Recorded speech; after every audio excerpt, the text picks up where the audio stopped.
There we go. How about now? Can you hear me on Twitch? Sounds like it. Yay! Awesome, thank you. All right, I'm going to give that quick intro again. So we're going to go through this article. We've been collecting feedback from the community about how to make things more sustainable for us as well as creators going forward. I think it's probably a little bit early to be worrying about this, but I think it's one of those things that you want to do it before it's necessary. I know that we've been talking with creators and some of them are already getting frustrated, and so we're wanting to make sure that we're starting to tackle this problem now so that we can get ahead of it. It's going to take time to build all of these things, but it's important for us to be talking with creators, people that are consuming the content here, to make sure that we get it right. We had tried to just work directly with a subset of the creators on clubs, and we had a few other plans as well. But rather than kind of fumbling around trying to make sense of it, we figured it makes more sense to just talk directly with community. So last week, if you're not familiar, we had an open invitation for feedback after we received some kind of comments, a lot of comments and feedback regarding clubs, where we outlined kind of the various ideas that we had. And I think there was over 450 comments that we received on this article. And what we did is we then took those comments and met together as a team and kind of discussed the various things that we saw there and put together some ideas. And that's what this other post is. And it's really long. I appreciate everybody that took the time to read it. It took way longer to write than I was thinking too. I actually started at like 9 p.m. and didn't finish until like 6 in the morning because it took time to get it right. And I wanted to make sure that we were communicating clearly here. And so the reason we're doing these office hours is to both try and clarify any questions that people might have, as well as try to express the ideas that we have here. And then the plan is to essentially cover high level what we have planned here. And then we'll get into the details of each thing, and then we'll go through comments at the end. So I already said that before, but it wasn't on stream. So saying it again now, hopefully you heard it. And with that, we can go ahead and get into it. So let's just go top down here. The quick TLDR, because like I said, this thing is long. The first thing that we're looking at adding is ads and the ability to pay for ad-free. We have been looking at different ad networks, and we found one that has been working with Flickr and Imager, which, if you're familiar with those services, are very image focused, and I would say do a decent job of keeping things pretty conservative. I feel like I haven't seen any video ads on either of them, and when I do see ads, they don't distract from the content too much. There's actually been several times where I didn't even realize that it was an ad. And I think based on the comments that I saw, there's mixed feelings about that too. So we'll be continuing to keep an eye on that. When we get into the details on ads versus ad-free, we'll kind of talk through some of the locations. And if you guys have any questions about those locations, we can get into it. But this was the kind of top option from the community from that post that we made last week. The next thing that we talk about is the creators program. This is a really important one for us. And we wanted to make it really clear that we plan to pay people for buzz. And so when we talk about the creators program, we outline kind of what the platform fee is for that buzz that people are able to trade in, as well as ways that people can be earning buzz beyond just people tipping them buzz. We want to make sure that when we're doing well, creators are doing well, because we only exist because of the creators that are creating awesome content, whether that's resources or LoRa's or images and videos. All of them are creators in our mind, and we want to make sure that they're seeing the benefit of the hard work that they're putting in to make this community great. The next one is Hives. So this is a reimagining of clubs. Lots of the feedback that we heard from clubs was that people were initially excited. They thought, hey, this is an opportunity for us to actually start gathering these communities. I know that there's a lot of places that people are gathering on Discord, but there's something unique about the ability to see the images with the metadata and to see the resources and things being created with them. And so the goal with Hives is to really make that come a reality. We think we can make it so that it's a place where specific interests can gather, and we'll get into the details of that when we start to talk about that one. The next thing is donations. So one of the things that came up several times was that people didn't even know that they could donate to us, or that it was hard to find the place, because it is sneaky. It's just this little heart right here.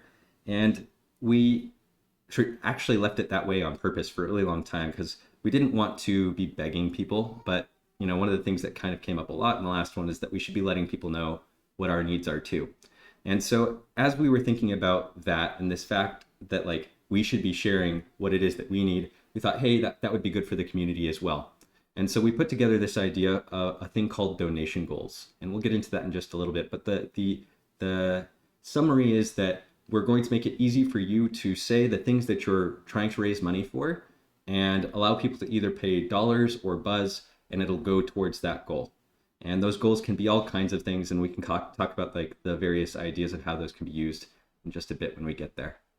The next one, and I have a question mark on this one because I'm not sold on this one, but it came up a ton. Everybody was quick to say, hey, you should follow the Nexus mod style limits. And I was never a fan of this one, but the gist is they allow you to download as much as you want, but they restrict the speed that you download. So if you have ads on, they'll restrict you to 3 megabytes per second. And if you have ads off, so if you have like ad blocker or something like that, then they'll restrict you to 1.5 megabytes per second. That works fine when you've got small mod files, but when you've got big checkpoints that you're trying to download, it makes something like an SDXL checkpoint take an hour, which is a lot. And so we thought about a few other ways that you could maybe consider having download limits. And I'm looking forward to talking with you guys about those. I'd like to avoid having to do it. I'm all about finding ways to add value that can then drive, interest from other people, which is why there's so many things on this list that are new additions rather than things that we're trying to set limits on. Paid generation. So this one was the second most voted option in that poll that we ran last week. And the gist here is right now we allow unlimited generation. You just generate as much as you want with as many resources as you want, with the only limit being how much you can send in at once. So we allow you to send in a request for 10 images at a time, and you can queue up to 10 of those. So theoretically, you can be waiting for 100 images every, as long as it takes to get those back. So it's a lot of stuff that people can generate. And I think right now we've seen people even generating something like 20,000 images in a day, which is wild. But it's great. And I want to make sure that, we don't just restrict the ability for people to be creating. And so really what the paid generation stuff is about setting kind of sensible limits that allow us to make sure that we don't have to be spending all of our infrastructure on one person that wants to kind of monopolize all of the time that we have with GPUs. So we've put together some limits there that we'll talk about. I want to make sure that there's a generous free tier. It's important to me that this stuff is really accessible and that it's also easy to preview resources before you go and download them. And so we've put together a plan there to make it so that you have a good amount of generation each day that you can do for free, and then the ability to continue to use it by either paying more buzz, which you can earn again for free with the rewards program, or by looking at ads and things like that as well. So we'll talk about that in just a bit. The next one here is Civitai Link v2. So Civitai Link was something that we introduced at the same time that we actually introduced our supporter tier membership. So this would have been February of last year, because again, I don't like to try and take something away and make people pay for it. I'd rather give them something new. So it was important for me to have something that we gave people as part of that membership. And so it's been in early access since then. It's an extension. It's part of our Automatic 1111 extension that makes it so that if you have Automatic 1111 running, you can download things with one click from any model page or even from a model feed. And it'll also show you the things that you already have downloaded. So it kind of gives you a way to manage things without having to like download them and then drag them into the folder, so on and so forth. It was really just a convenience thing. We've tested a little bit of other functionality there, but for the most part, it's kind of just been withering on the vine because we've been so busy building things directly on the site. But the goal with Civitai Link v2 is to kind of expand that. With so many people using other tools like Comfy and Focus, it doesn't really make sense for it to stay an Automatic 1111 extension. And so we're going to be creating a completely new app that adds a lot of functionality that I think is going to be really nice for a lot of people in the community, and also gives people that aren't using on-site generation value to that membership. And so I thought it was a really good one to have us add as part of these efforts. The membership tiers. So one of the other things that came up is that we only have one tier, and it's $5 a month. And there are people that would like to support us more than that. And sure, they can donate, but maybe there's tiers that we can offer instead that allow them to be giving more and to get more. And so what we planned there were 3 tiers rather than just one. And we'll get into the details of those in just a minute. They each come with kind of some different upgrades on each of those. The next one is the addition of new cosmetics. I think there were maybe 2 or 3 people that mentioned this, but I like the idea of it because I think cosmetics are fun. They don't hurt anybody, and it's really opt-in. It's one of those things that give you flair, but don't really detract from anybody else's experience. And get them if you want to. You don't have to. And it works well for community platforms. It's worked really well on Discord, and so I'm excited to see what people think of these. We've been collecting feedback so far. The feedback is mixed, so hopefully we can get into that as we talk about the new cosmetics that we'd be introducing here. The next thing is the custom creator cosmetics. So we have been handing out badges since February. So when we introduced the supporter tier, we introduced the first badge, which was the supporter badge. And now periodically we'll hand out badges as part of contests as well. And if you participated in the holiday event that we did last month, there was a variety of badges that you could earn for participating in the event. We want to make sure that badges stay unique, but we'd love to be able to make it so that creators that want to give something to people that follow them and support them have something they can give to them that person can then put into their trophy case as well. And so that's why we were thinking that it'd be a cool idea to make it so that creators could also submit custom badges that they could then give to people that support them through donations or other things like that. So we'll talk a little bit about how that program would work in just a little bit as well. So that's high level, the various things that we're introducing. If you haven't already, there's a survey here to collect your opinions about various bits of these offerings. Lots of questions. Each one is kind of relevant and will help us make a decision about how we introduce the program or if there's things that we should consider changing. So really appreciate you taking the time to do that. All right, so with that quick summary out of the way, which wasn't quite quick, let's go ahead and get into the details here. But before I do, let me check chat and see if anybody else has any other questions here.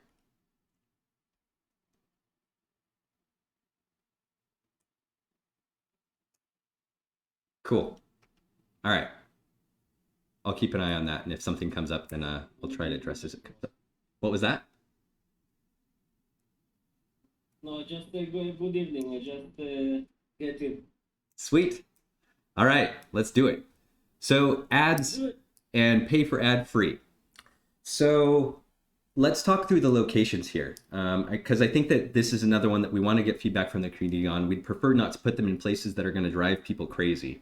I know that there are people that use ad block. I'm a big ad block proponent myself, and I'd be willing to turn this off as long as the ads weren't so annoying that it drove me crazy. So part of the survey that we have here is asking people places where they would hate to have ads, and that covers each of the options that we have here. So the first is in the feed essentially. So if we went to a model feed, for example, and I guess we can just go to the model feed on the homepage too.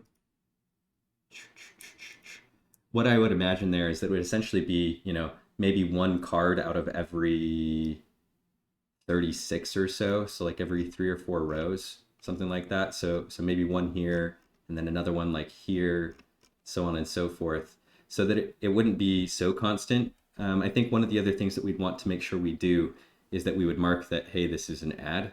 And we'd also give people the ability to actually buy those spaces. So if somebody from the community hadn't paid to put something in that space, then we would use our ad network to fill that space to try and collect some ad revenue there that we could then pass on.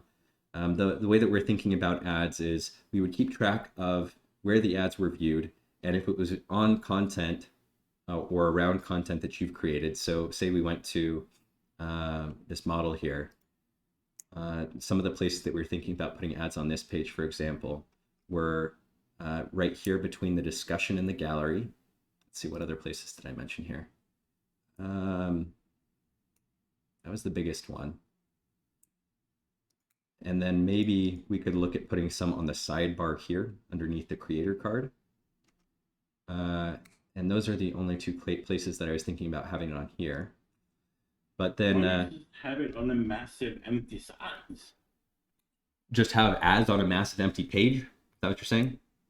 No, there's like empty side on both. Oh, you mean like over here? On information. You mean over here? That's an interesting idea. I know that like I've seen that happen on IMDb, for example. There'll be, an ad for an upcoming movie or something like that, and it's like a big thing that they'll put on the sides. I know that not everybody has such a big screen. I've got a pretty big screen here. So some people might not see those, but I think that you're right. For the people that do, maybe we could put something there. Uh, I didn't have that on my list, but that's a good one to consider. I mean, at that point, they're non-intrusive to the actual model itself, right? Yeah, no, totally. I mean, it doesn't move any content at all. That's great. And then you could theoretically do the same thing here in the gallery area too. Then it's not in mixing into the content, instead it's kind of standalone.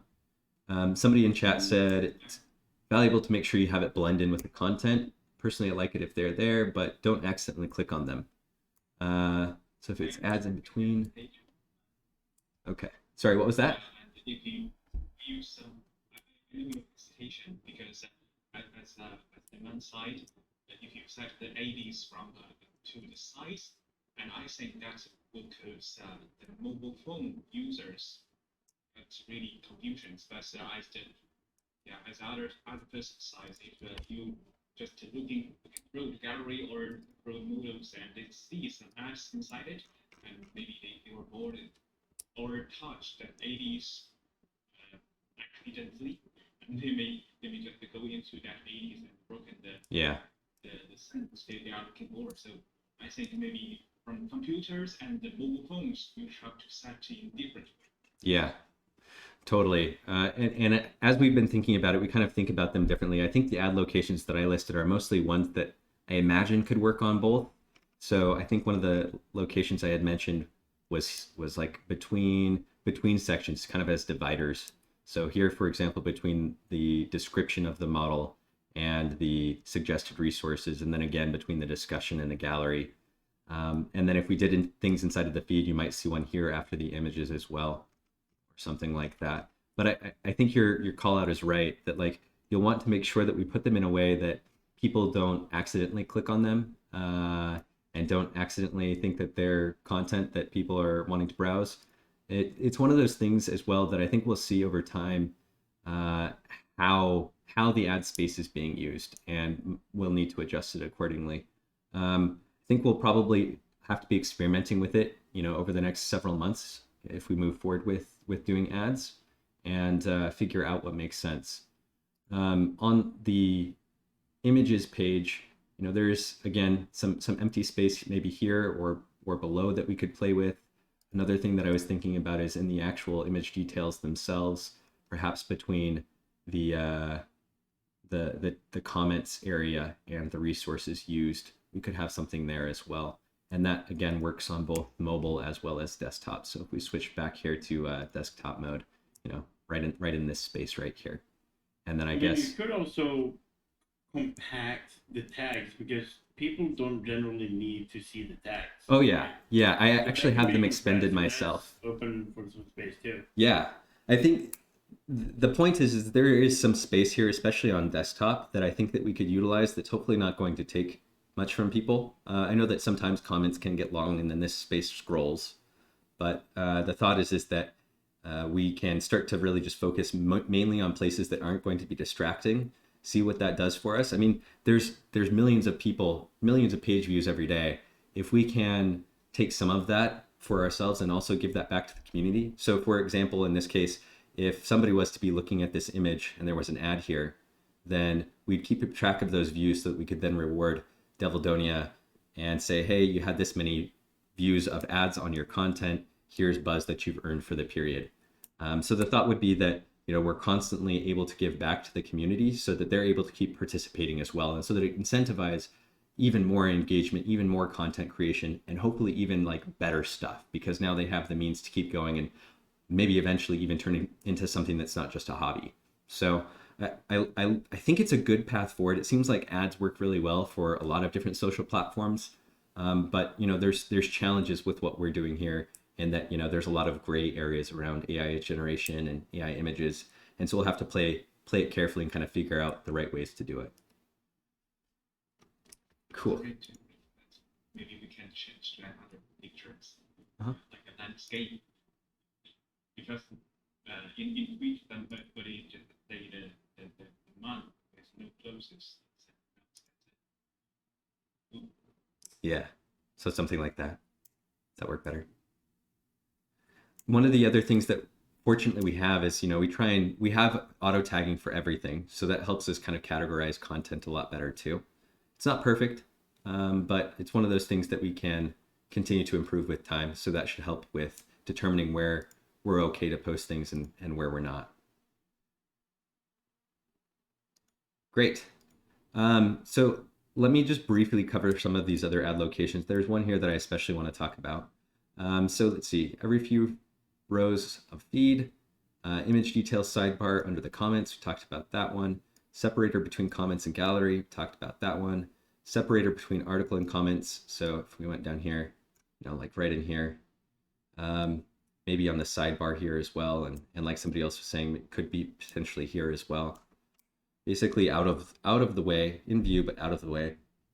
And then... Do you have a question on Twitch, by the way? How do ads actually support creators? Yeah, sorry. Let me try and explain that again. So the thought is that when you're on a creator's page, so here, for example, we would keep track of how many views they got of ads on their content so that then we could pay them buzz. And the way that that's handled is actually covered in this little bit about the creators program. So we pay 10 buzz for every 1,000 ad impressions.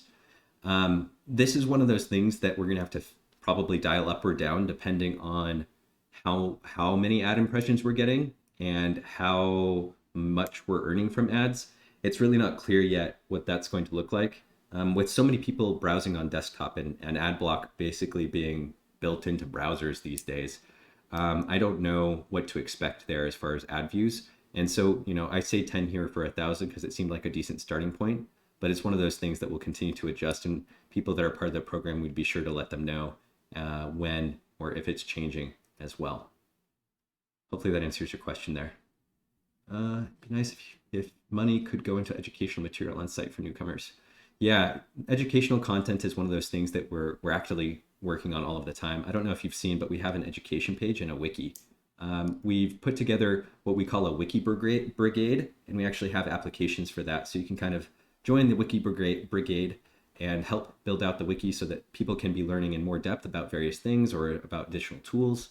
And then our education page covers all kinds of topics as well as, getting started and things like that. And then we're working on additional content that, videos and things like that will walk you from installing locally all the way to generating videos and things like that. Additionally, if you didn't know, we do these office hours on a regular basis. And so lots of times they'll cover education and things like that. So you can catch those on our Twitch channel, but we've also started putting the videos onto YouTube as well. Additionally, I'd love to be able to feature some of the excellent creators that already exist in the community that are covering so many good educational content. Maybe we can create some way to kind of start aggregating that as well. Okay. All right, so let me wrap up ads so we can get into that next session about the creators program. I started to kind of get ahead of myself there. Download now modal. So let me talk about this one briefly because I talk about it in some detail here, but the thought would be that right now, when you hit a download button, it just instantly starts downloading here. And what I'd like to do, to have a space to kind of show your appreciation for a creator and to like prompt for, a donation goal that they've got or something like that, is to actually make it so that when you click on this, it can still start your download, but we'd show a little modal saying, hey, downloading now.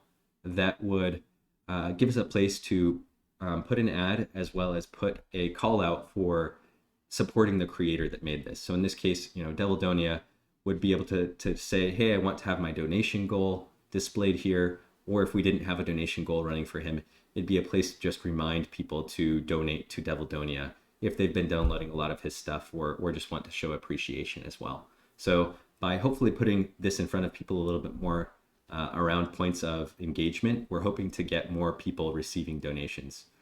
We have a little tip button right here, but it doesn't seem like people are getting that many tips. And, we also point to various people's Ko-Fis or Give Me Coffee or Patreons, whatever.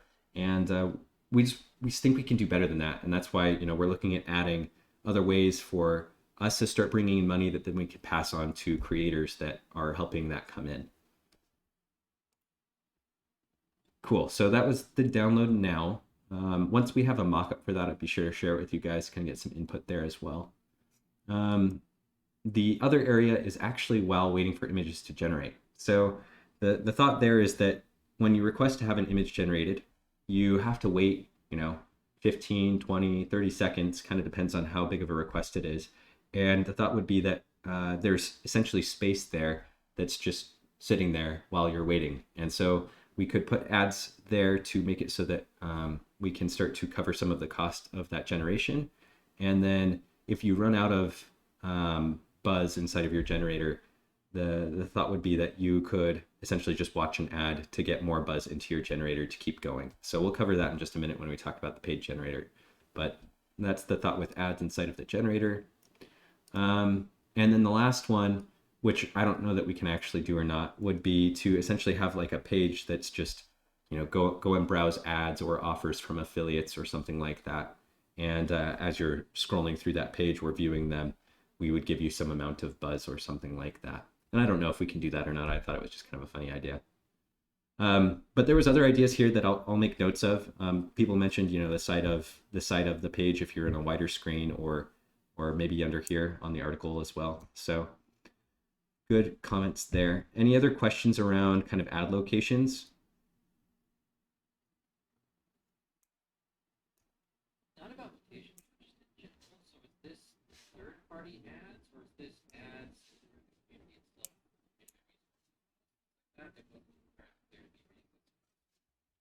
Where are these ads being? Yeah, great question. So we would be partnering with ad networks. So you think of like AdSense, so ads that Google is getting. So there'd be some of those, but we'd also like to make it so that the community can buy ad slots as well, where essentially we'd allow them to pay buzz to take a spot on the site. And maybe that's used by members of the community to talk about their model or their content or their profile or something like that. But it could also be used by people that are making applications in the space that want to get a little bit of time or attention as well. So ideally we'll get to the point where all of it's kind of coming from within the community and it's all direct ads. So it's all relevant to you guys. But I don't know that we'll start there, just since I think that, it's going to take time for us to figure out the right way to do that. And it's going to take time for the community to see value in that too. Did that answer your question? Sweet. All right, well, that's good. I'm glad we got to talk about that, because that kind of talked about allowing the community to buy ads as well. One thing, again, that I would make sure of, that as we allow people to essentially buy space or display ads, we'd be sure to say that, hey, this is sponsored or paid content, so that you don't think that, whatever it is that's put there is there because it's, the best model or something like that, if somebody decided to advertise their model. Cool. Would there be real quick from Twitch? Yep. So would there be banned subjects for ads, but also the other categories, but also the not safe for work sections? Yeah, totally. So I think gambling, alcohol, etc., are typically associated with ads, kind of associated with like adult content networks, and they won't be running on the ad network that we feature here. So the aim we have right now is to work specifically with ad networks that are used on, safe for work sites and things like that. So ideally they're going to be, maybe gaming focused or AI focused, things like that, and not so much the alcohol, gambling, hot AI singles in your area type ads, if that makes any sense. Hopefully that answers your question there. Cool. Ooh. Yeah, okay. Such OG just mentioned that you can sort stuff by anime, but not realistic.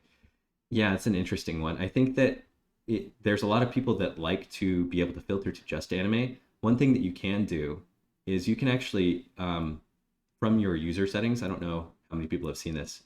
We don't make it super obvious. You can change. Yeah, exactly.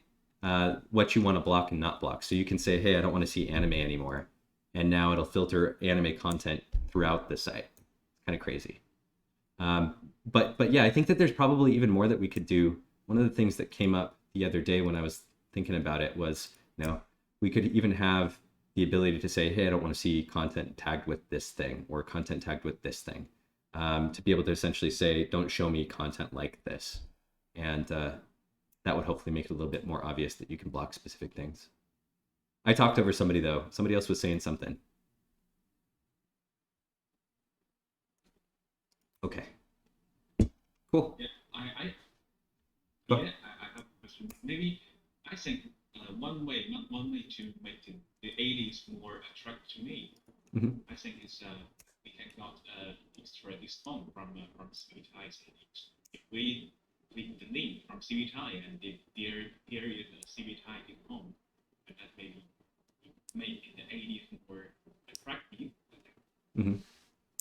Okay. Yeah, that's cool. So you're saying, let me make sure I understood you. Were you saying that we should make it so that if an ad is from the community, we call out that it was from somebody that was posting through the site, so that you are more interested in what they're posting or something like that? I might have misunderstood you.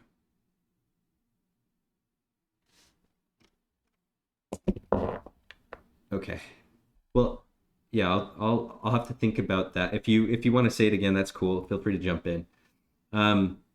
So there was a few things that I wanted to get some input on. We've kind of talked about some of them. We already talked about ad locations. Something we haven't talked about is what we should display when ad block is on. We've got that in the survey, so we can get into that later. The next is interest in buying ad slots. Does anybody want to talk about any of these questions before we move into the next section? I can make this a little bit bigger too.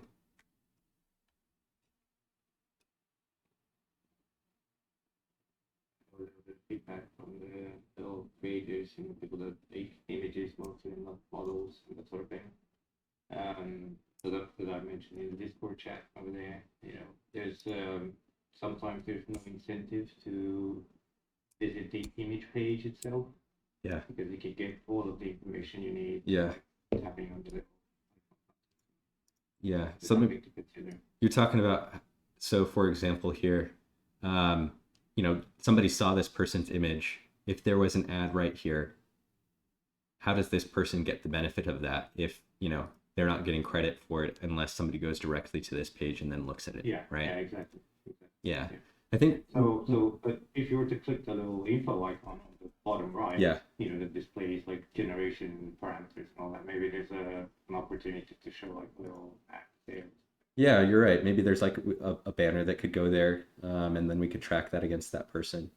Another issue that this actually brings to mind is right now we're only tracking image views when somebody actually opens up this page, and so these views are always like pretty low because this is the actual number of people that have opened up the details for this image.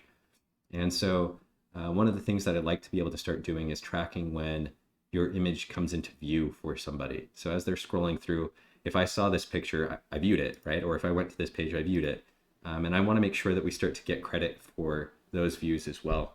And so we'll have to figure out, I think the place we'll start with ads is like if somebody viewed it on something specifically related to you. So here, for example, or if we did a little call out here, like you were saying, that would count towards yours.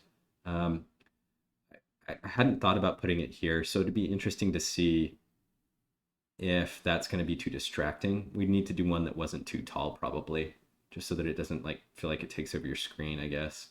But that's not a bad place either. Cool. It's certainly one of those things that I think we'll refine over time. We want the creators to be making money, and so if we see that people aren't earning enough, we'll have to either assess additional ad locations or changing ad locations or how we credit them. It's all kind of a black box at this point, but the end goal is to get to a place where a good portion of what we're making from ads is going to creators so that they don't have to be dependent just on people making donations, but can also thrive on people enjoying their content, which there's a lot of that happening, so they deserve it. One of the tough things about ads as kind of the primary way for creators to be earning here is that somebody can go download this and then they'll generate with this model for hours and hours and hours, and they only had to view this person's page once. So I don't know, it's a tough one. I don't think that it's going to be the silver bullet for this sustainability, which is why we cover so many other things in here as well. So with that done, then let me make sure there's not any questions in the comments. Real quick, so the consequence of having an ad blocker is that basically you or the creators doesn't generate revenue. I feel the Nexus mods model could then take in place and limit the download. Yeah, no, I think that's right. Like by kind of causing additional limits, if somebody doesn't have their ads on it, incentivizes people to turn them off. I did like that too. We'll have to talk about that more when we get into the Nexus mods download limits thing. I like the idea of the limit as you put in the current article, but I did like the idea of the previous article model where it's an hourly thing and not like every download is limited, because that's a pain in the butt. Yeah. And I wouldn't stay for long, honestly, if I was a regular user. Question. When we see option for creators to not have ads on the content, if there was two. Can you say that again? I'm sorry. I mean, if someone doesn't want ads on his content, on his content, so they have the option to disable that. It's a good question. It's something that we've talked about before. I think it'll take some time for us to work out how to give that control to creators, but I think that that's fair. I think I'd have to look at how platforms like YouTube handle it. I don't know that you have the ability to opt out of having them try and monetize your content or not. Somebody else maybe knows better than I do, so I'd love to hear if you know the answer to that.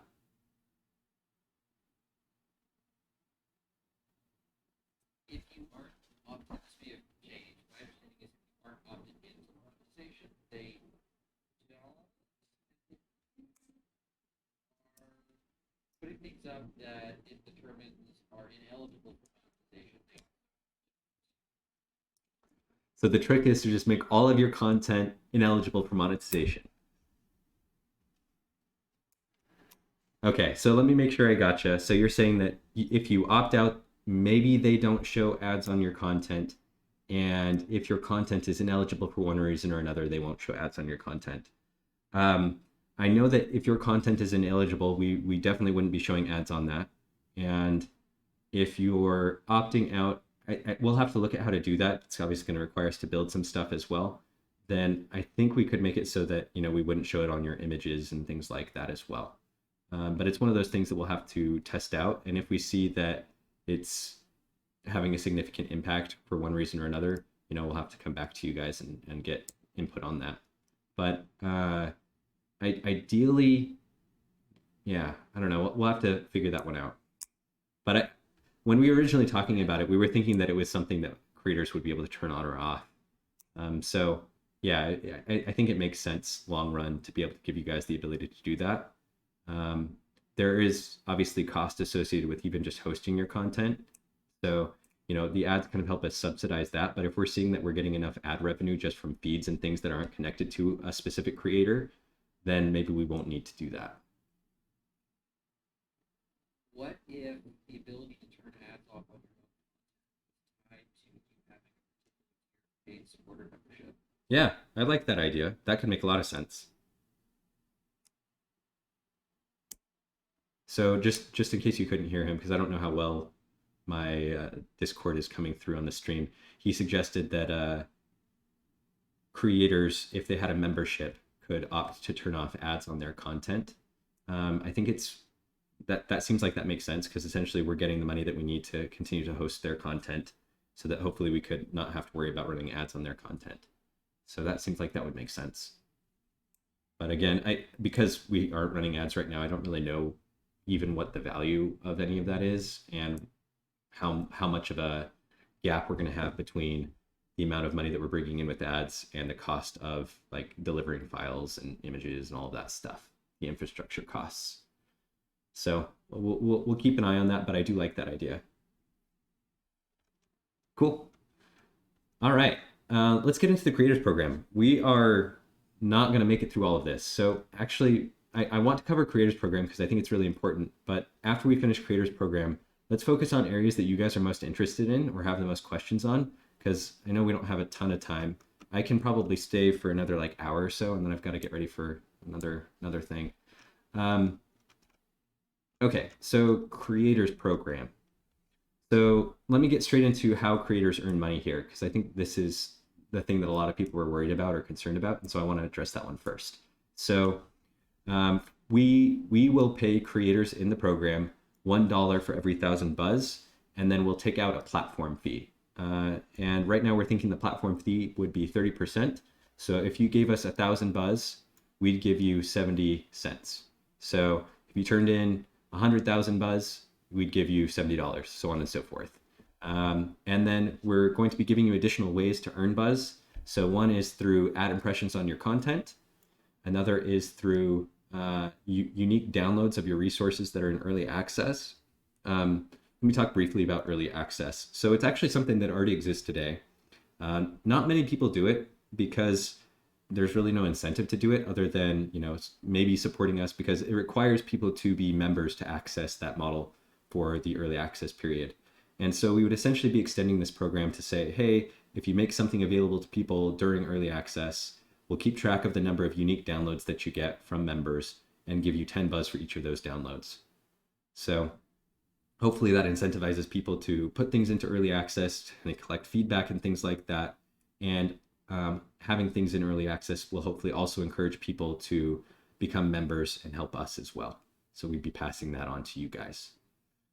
The next one here is 10 buzz for every 100 images that you generate that are generated using your resource. The thought there is that if people are using your resource, we want to make sure that you see the benefit of that. Right now, because we don't have any ads or anything on the generator, and because people aren't paying anything for the generator, we can't really do this. But my hope is that by having paid generation, which is one of the things we talked about briefly, we can start to pass on some of that money that's coming in from that over to you guys. I think the thing that's not clear to me yet is whether 10 buzz for 100 images is right, or if we're going to have to adjust that up or down. Like I mentioned here, it's all of these things are kind of TBD, but they're goals. And I think that, we can do these, having looked at some of the numbers, but it remains to be seen once we actually implement things like paid generation and stuff like that. Okay. Then let me cover this last one. So we'll be adding the ability for people to donate or tip directly in dollars. Right now, if you want to send a tip to somebody, so say I went back to Deladonia's card here and I was like, hey, I want to send him a tip. If I didn't have the amount of buzz available to send him a tip, I would need to put dollars in to do that. And so it'd be converting the dollars to buzz and then sending it off to him. And maybe he doesn't want to receive buzz, he wants to get dollars, or I want to give him dollars directly. Going forward, we'd make it so you could pay him in dollars directly. And from there, in cases where somebody pays dollars directly, we wouldn't take the same platform fee. We would instead just take the fee to cover the payment processing. So if our platform fee is 30%, the payment processing fee might be something like 5 or 10%.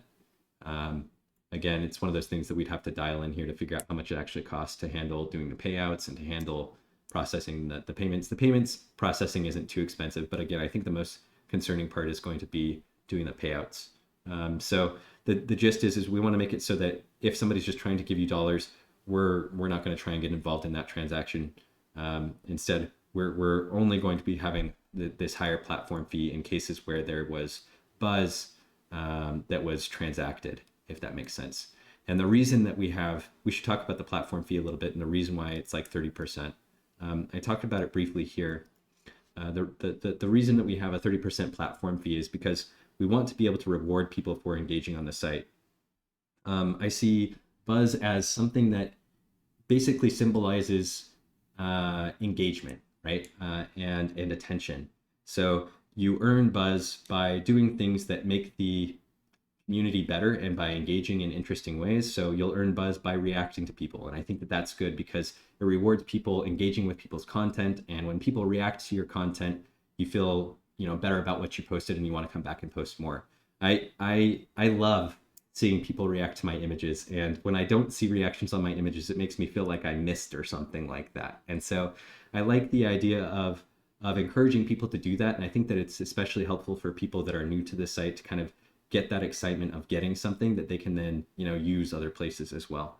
And so to be able to cover that rewards program, we have this platform fee because we're handing out some of this buzz, and so we need to cover some of that rewards program buzz that we're putting into the ecosystem here. Agree with you.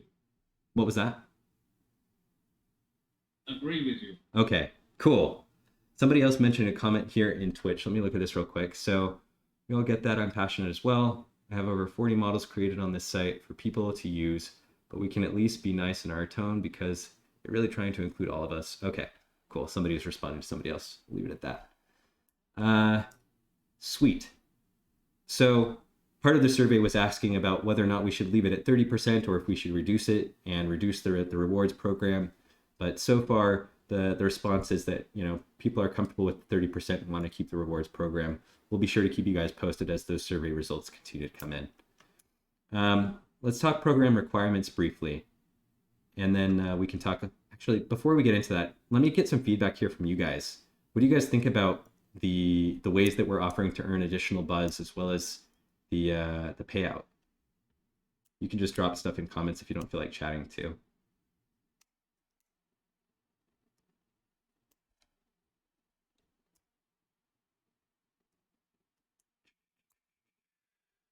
Just looking through comments to see if I missed anything. Okay, cool. All right, well, we'll go ahead and get into program requirements then. So the first is that you need to have a Civitai membership. So I think we'll look at it when we talk about member tiers, but it starts at $5 a month. You need to live in a supported country. Right now, this is strictly driven by what Stripe supports. It'd be what we're using here for payouts. So if your country's on this list, it means that we can support you being in the program. As we continue to move into the future, maybe we can find ways to support people beyond what's in Stripe's list. But it's probably going to be a little while before we get there because obviously, adding additional countries means that we have to figure out how to get money to you, and it means that we need to figure out all the regulation associated with that. So it's not a small lift, but it's one of those things that I hope that we can kind of improve with time and as we grow. The next is that you'll need to have a Stripe account.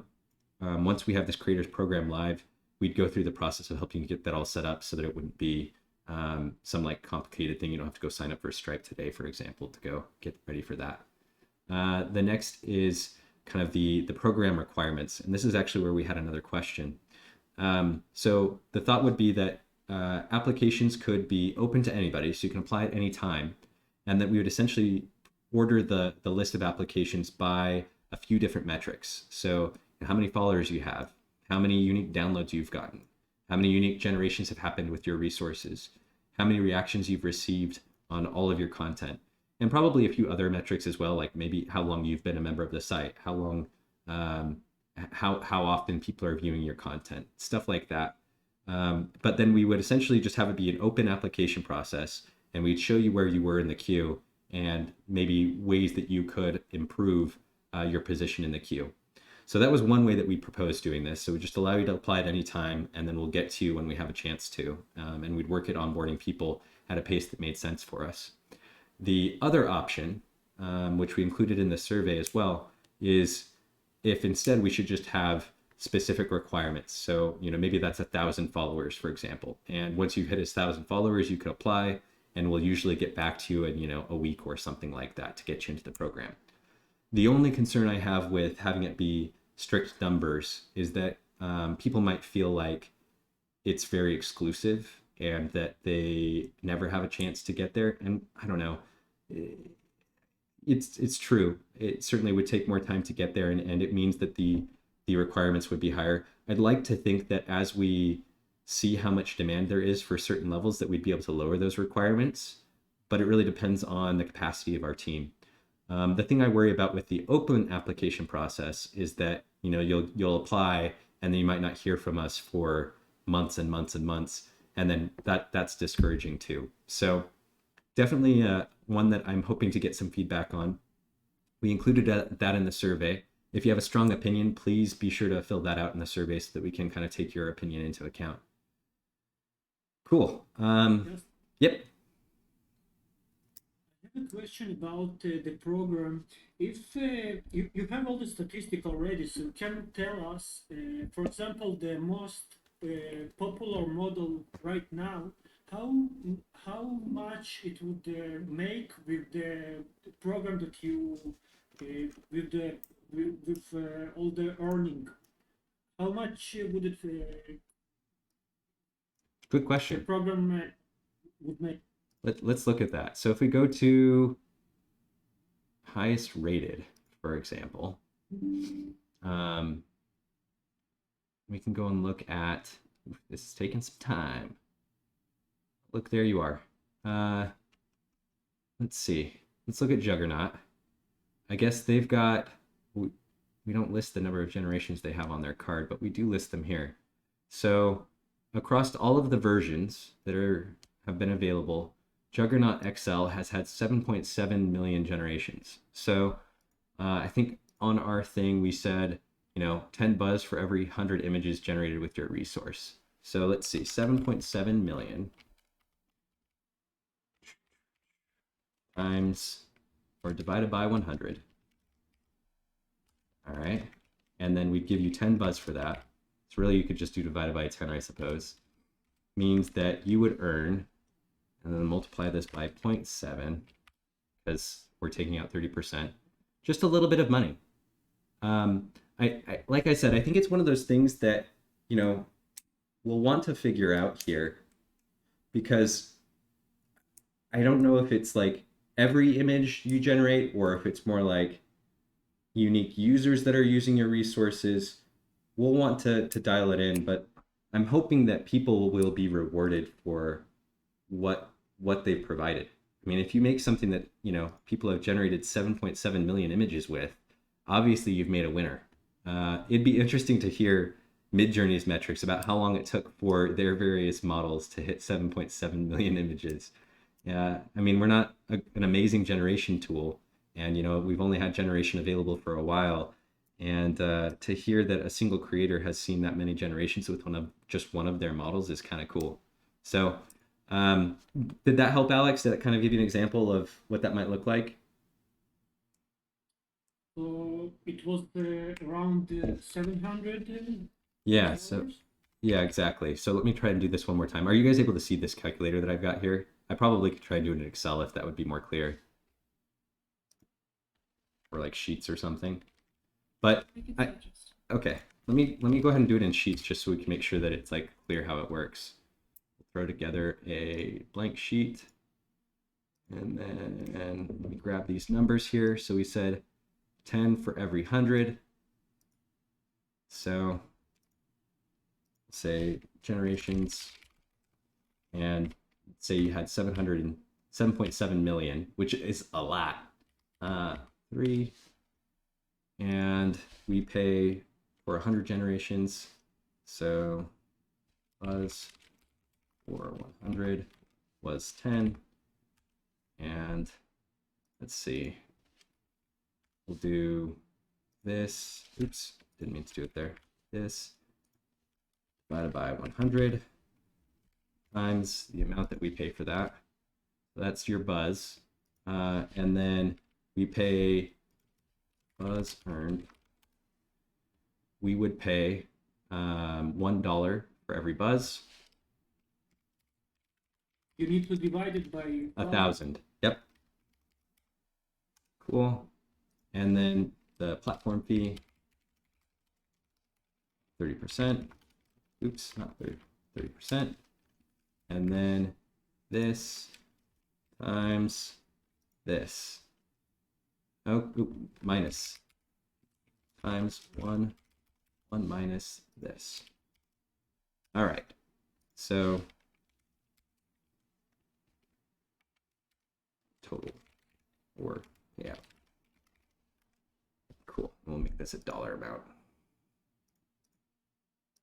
All right. So for what that looks like then is that for Juggernaut, which we've had generation available for I think we introduced SDXL at the beginning of November, so in the last 2 months, has earned $539. So again, I think it's one of those things that we'll have to figure out like how we want to dial this number. If it's 10 for 100, or if it's one for 10. We'll have to dial those up and down to land somewhere good. I want to make sure that that this aligns with money that we're seeing coming in from generation. Ideally, you guys are actually getting the majority of it. We just need to cover our infrastructure cost. So we'll work with you, and I'll try and be as transparent as we can around how much it's costing us to do these. Right now, for reference, I think we're paying we are working on building out a data center, and the GPUs we have to pay per hour. So the per image cost is like not great right now because we're working on scaling it out.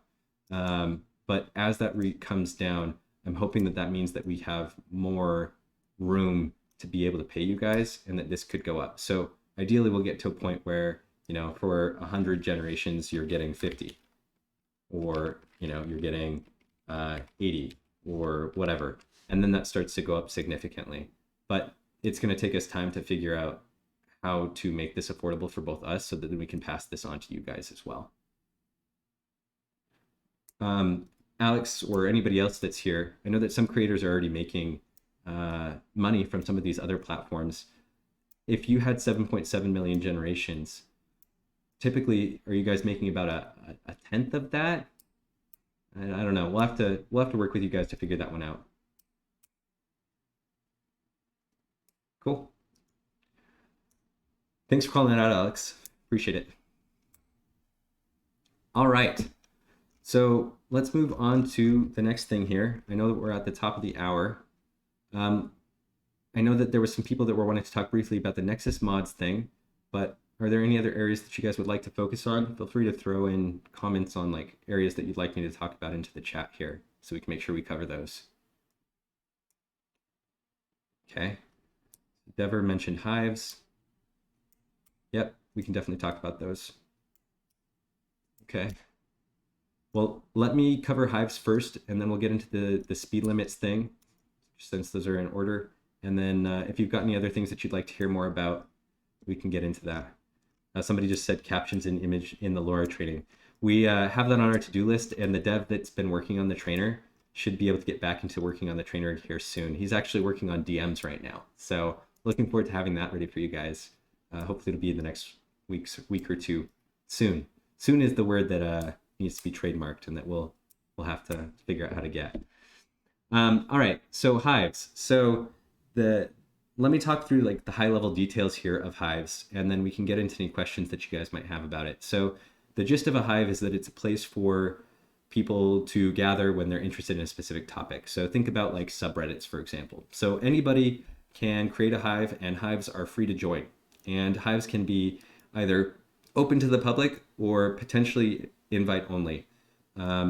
We have an open question about whether or not we want them to be invite only. I know that there was a lot of concern about clubs feeling exclusive, so we want to make sure that we handle that correctly here.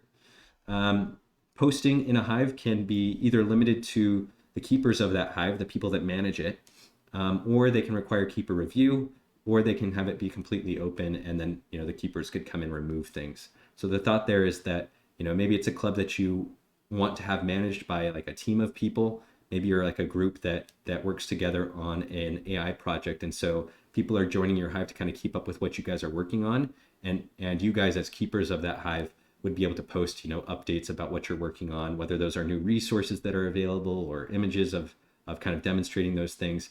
You'd be putting content into the hive for people to follow. The next one is that you've got it open for people. Maybe it's a community that's focused on a specific series on TV or something like that, and you want to limit the content that's being posted there to relevant things. And so you have your keepers act like the kind of mods that review things before they appear there. And then the next way would be you have it completely open. So maybe this is more like a subject area. So it could just be an anime hive, or a sci-fi hive, or a landscapes hive, or all kinds of things. And in that case, you might have it be completely open, and then it's up to the keepers to come in kind of after the fact and help police that content. and so they'd have the ability to remove things from the hive if it didn't make sense. Again, because these keepers are kind of acting as the moderators for that space, they'd have the ability to ban people that are misbehaving in their hive so that that person doesn't have the ability to keep posting there. And then they can also restrict the NSFW level of things being posted to a hive. I don't know if you've noticed it, but across the site there are various like age levels. So certain things are rated like 13 plus. We align those with like a PG-13 rating, if you're familiar with those from the US. Basically suggests that you should be 13 or older to see this content. The next one is like 17 plus. We align those with like an R rating if you're in the US. And then 18 plus, which is basically like X-rated content. So there's either explicit nudity or sexual acts, things like that. And so the thought would be that you as a keeper would be able to say, hey, I allow 13 plus content, I allow 17 plus content, or I allow X-rated 18 plus content. So you can kind of dial up and down what people are allowed to post. And the automated image tagger that we have would block them from uploading things that kind of didn't meet those requirements. The next thing here talks about donation goals, which are covered somewhere else. The gist is if you have a keeper that is a member of the creators program, they'd be able to create donation goals that they could then host inside of that hive. So going back to that example of maybe a team that works together to manage an AI model or to maybe manage an AI tool or something like that, they would be able to host a goal for that hive and say, hey, support the next version of development here. And our goal is, $100 or whatever it is to support their team continuing to work on that. And so anybody that came to that hive would be able to see what the goal was, how much progress had been made, and donate to that goal if they wanted to support the cause. Next thing here was that images posted to a hive would still show up in feeds, and they would show which hive they were posted to. So if you were going through the image feed, you saw something that you thought was cool, and you brought up the details for that image, you would see in the image details, probably like, here, it probably makes sense for me to actually show you here. So if we open up one of these images again, probably around this area where we have like view post, we would mention the hive that it was posted to, so you could go check out that hive if you were interested in seeing similar images or similar types of content, things like that. So that way it helps discover hives and things like that as well. And then the next thing here was that hives would be able to have a list of other hives that they recommend. So if you were a hive dedicated to the TV series The Office, for example, you might also recommend Parks and Rec or something like that, a hive dedicated to that. It's not uncommon on Reddit to see subreddits that recommend go checking out these other similar subreddits. And so we'd have a space for hives to do something similar. The other thing that somebody mentioned that I think deserves to be mentioned here is the idea of making it so that if in a model gallery, we would show places where maybe that model was used in other hives and things like that. So you can kind of find content that might not fit into that gallery, but is in areas that you're interested in. I think that's actually a good lead into this next one, which I'm looking forward to hearing from you guys about.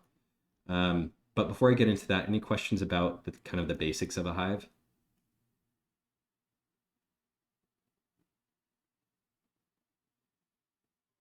Why are they called hives? Good question.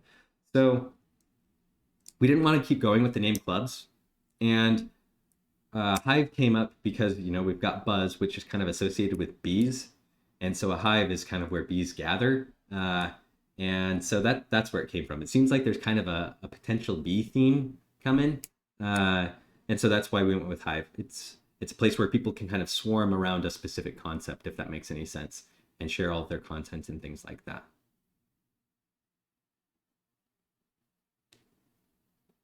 Bee mascot when? I think when we did the introduction to Buzz, there was like a wanted poster with a bee on it too. So maybe it's coming. It's got to be a robot bee though, right? Since AI machines. Somebody in the Twitch chat was like, "Do we call scammers wasps then?" I guess so. Or the keepers, when they ban people, those are wasps, and they'd have a wasp list. Oh, there you go. Here's the the image here. I guess this wasn't for the announcement of Buzz. This was for one of the bounties that we posted, I think. But there you go. There's the B-bot. All right.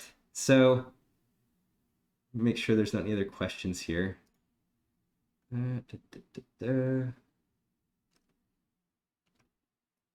Rename mods to stingers. Okay. Hive is kind of cringy. Okay. We'll see. We'll see. Open to changing it. I think it's kind of fun. So limiting posting of X-rated content to hives and to X-rated models. So let me talk a little bit about this one. The thought would be that if you went to go post an X-rated image, you would either need to post it directly to a hive, or you could post it to your own profile, or you could post it to a model that was an X-rated model. So if the model was intended to do something that's X-rated, then certainly it makes sense for X-rated content to be posted there. But if it's like a safe model for everyday use, then it wouldn't be allowed to post X-rated content there. In some ways, that's kind of already available and already kind of in place. Creators have the ability to actually dictate content that can be posted inside of their gallery. If you're not somebody that creates models, you might not be aware of this, but inside of the model gallery, the creator of the model can open up settings here and allow or disallow specific types of content. So they can block mature content, they can block specific tags, so on and so forth. I should turn all those back on before I leave that. But the gist is that if we went this route and said, hey, no X-rated content is available, it'd be essentially the same as saying, okay, no explicit adult content. And so if somebody posts something here, it just wouldn't show up in that model gallery. And one of the things that we do right now is if there are images that aren't shown, we say, hey, you can go view these images elsewhere, and we send you off to the images feed filtered down to images generated with that model. So that's one way that it could work. Additionally, if it was not going to also be in the images feed, if instead it only showed in X-rated places, so on X-rated models or clubs that allowed X-rated content, we could show clubs where X-rated content was showcased if you had your X-rated content turned on. And in that case, you'd be able to find it in relevant subject areas. One of the things that I think is interesting about limiting X-rated content to hives is that it makes it so that it's more focused. I think one of the things that I've heard from people that have X-rated stuff on is that you'll often stumble across things that you really weren't wanting to see because maybe it's not something that you're into. And since it's kind of open to a massive community and everybody's sharing the same space, it's often that you'll run into things that maybe are cool for somebody else but not cool for you. And you do have the ability to turn off certain tags, like I mentioned earlier, but our tagger isn't perfect, and tagging all of the interesting kinks out there can be difficult. And so instead, by keeping that kind of content to specific hives, it makes it so that you're not going to accidentally run into something that might make your day not so great. And so that's kind of one additional perk of limiting the X-rated content to hives, is that it kind of makes it so that niche interests can thrive in their own space.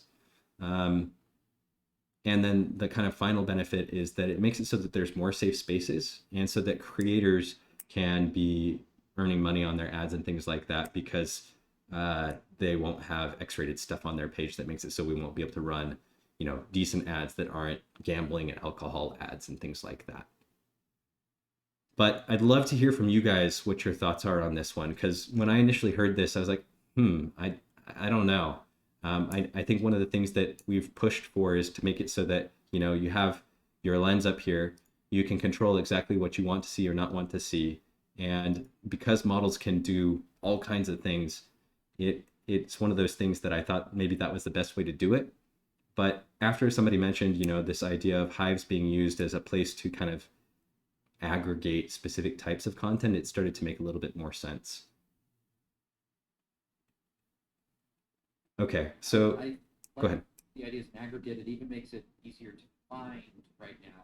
You're talking about the perspective of people, not seeing what they don't want to see, but it also, on the flip side, let's say there is something you're into, you know where to go, you go to the hive for it. Very true. One of the things that came up while we were talking about it as a team is that like it makes it, like you said, it's a place to go. Now you know exactly what, if you have something in mind, we can show you the hive where that exists. So it kind of keeps it in its own space. You can, it gives people a reason to be posting there. I think one of the other things that I feel has been a real issue is that now that there's so much stuff coming in all of the time, it's really easy for your stuff to be missed. And instead, by having, hives exist, we make it so that, if you're covering a niche subject area. So I do a lot of my demos have been doing Final Fantasy VIII characters, which is like has a special place in my heart from a time in my life.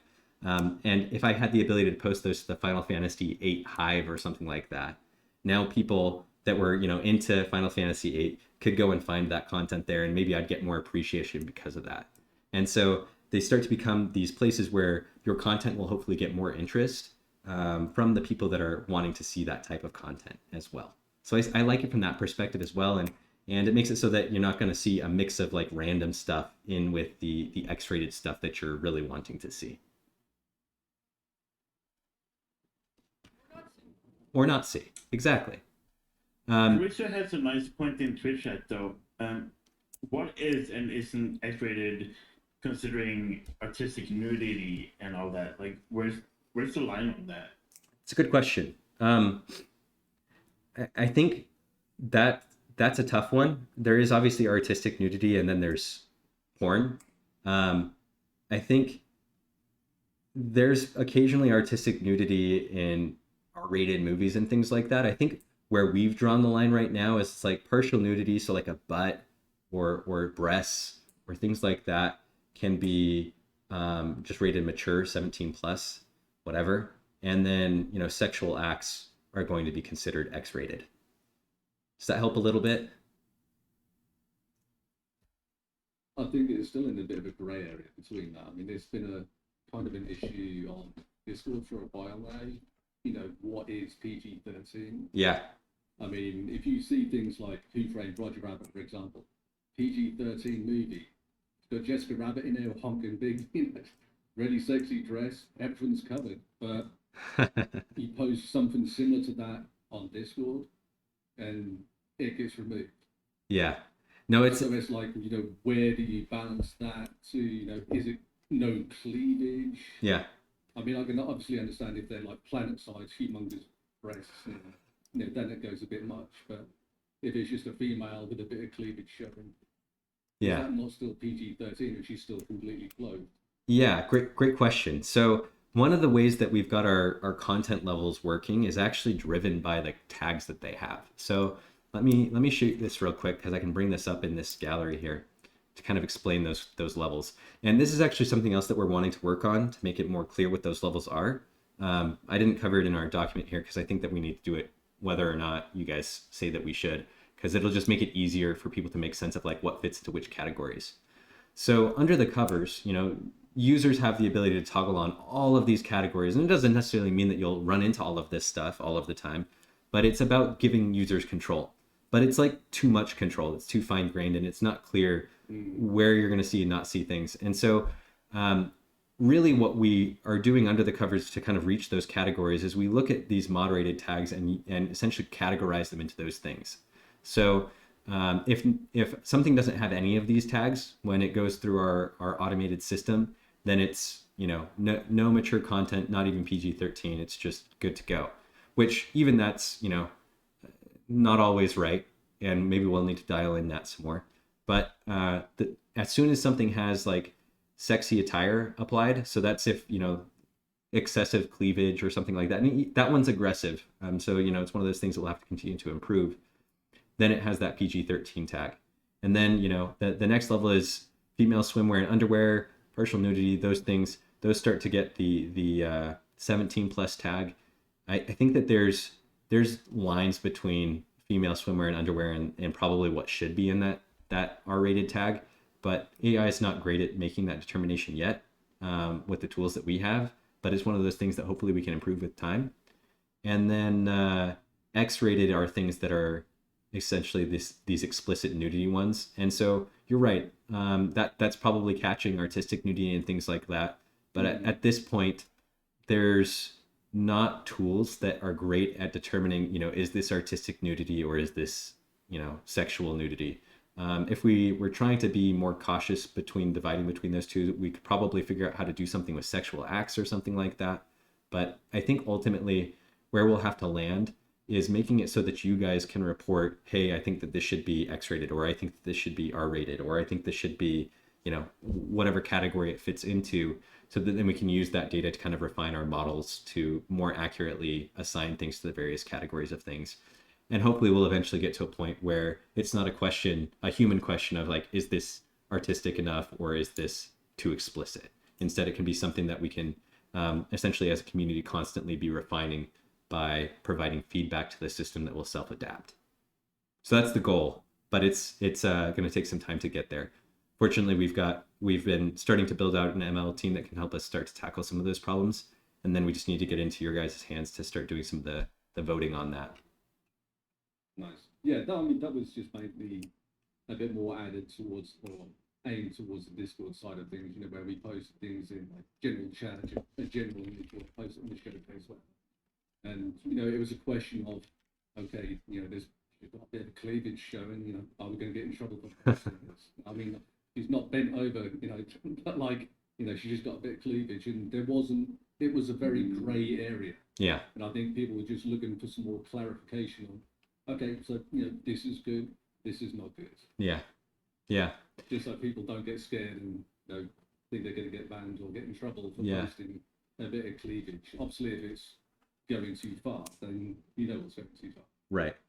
And I think Discord has an automated system now that's blocks most of that stuff. I don't. We used to have the bot a long time ago, but it was like super harsh.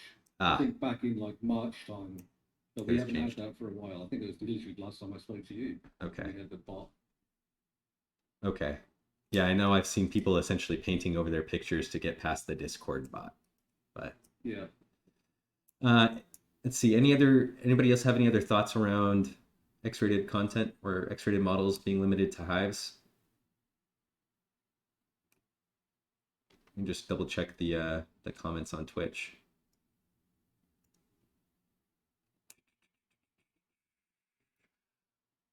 Okay. I personally wouldn't enjoy being forced to join a hive to download X-rated content, but X-rated content being away from mostly safe for work content, like a middle ground there, it's a possibility. Yeah.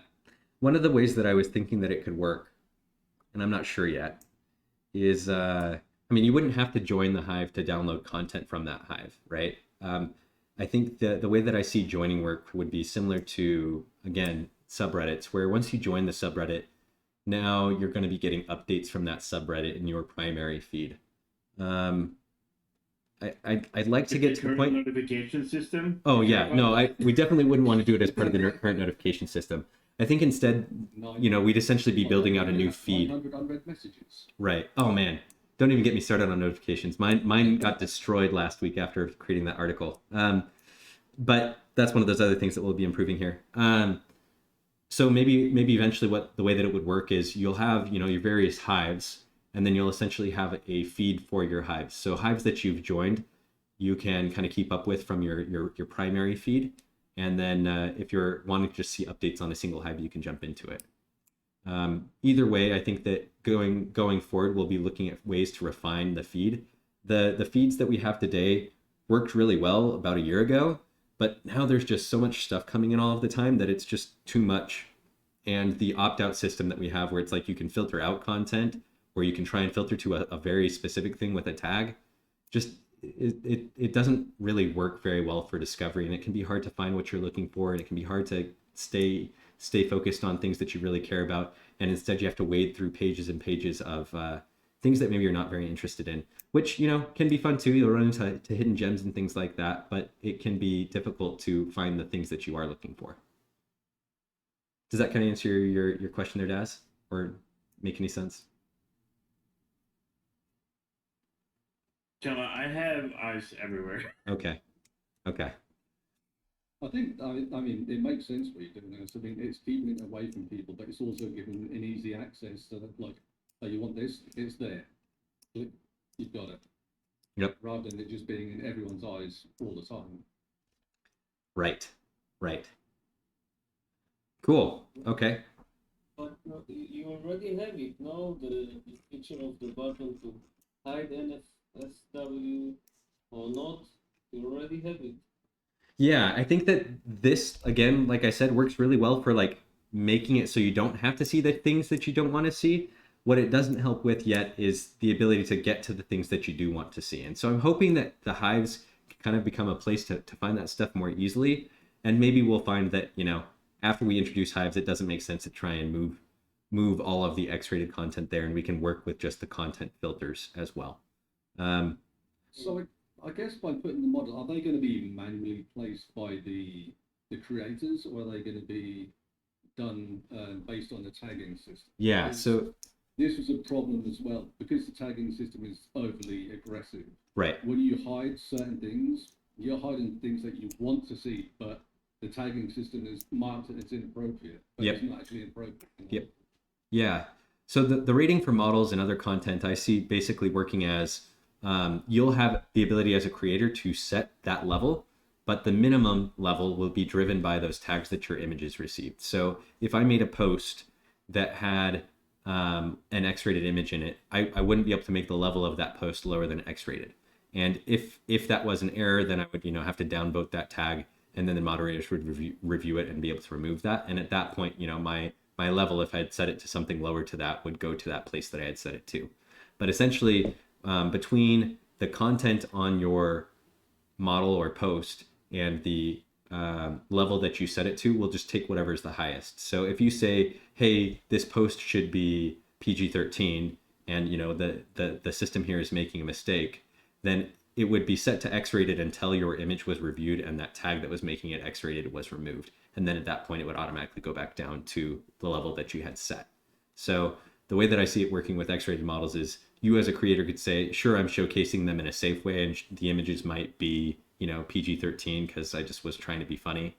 And the content itself is X-rated. And so people are going to post X-rated things here. That's kind of how those two systems would work together.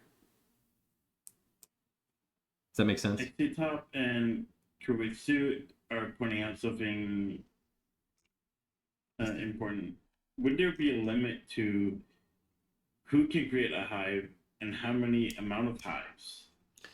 This is actually something that we talked would there about. be a limit to that?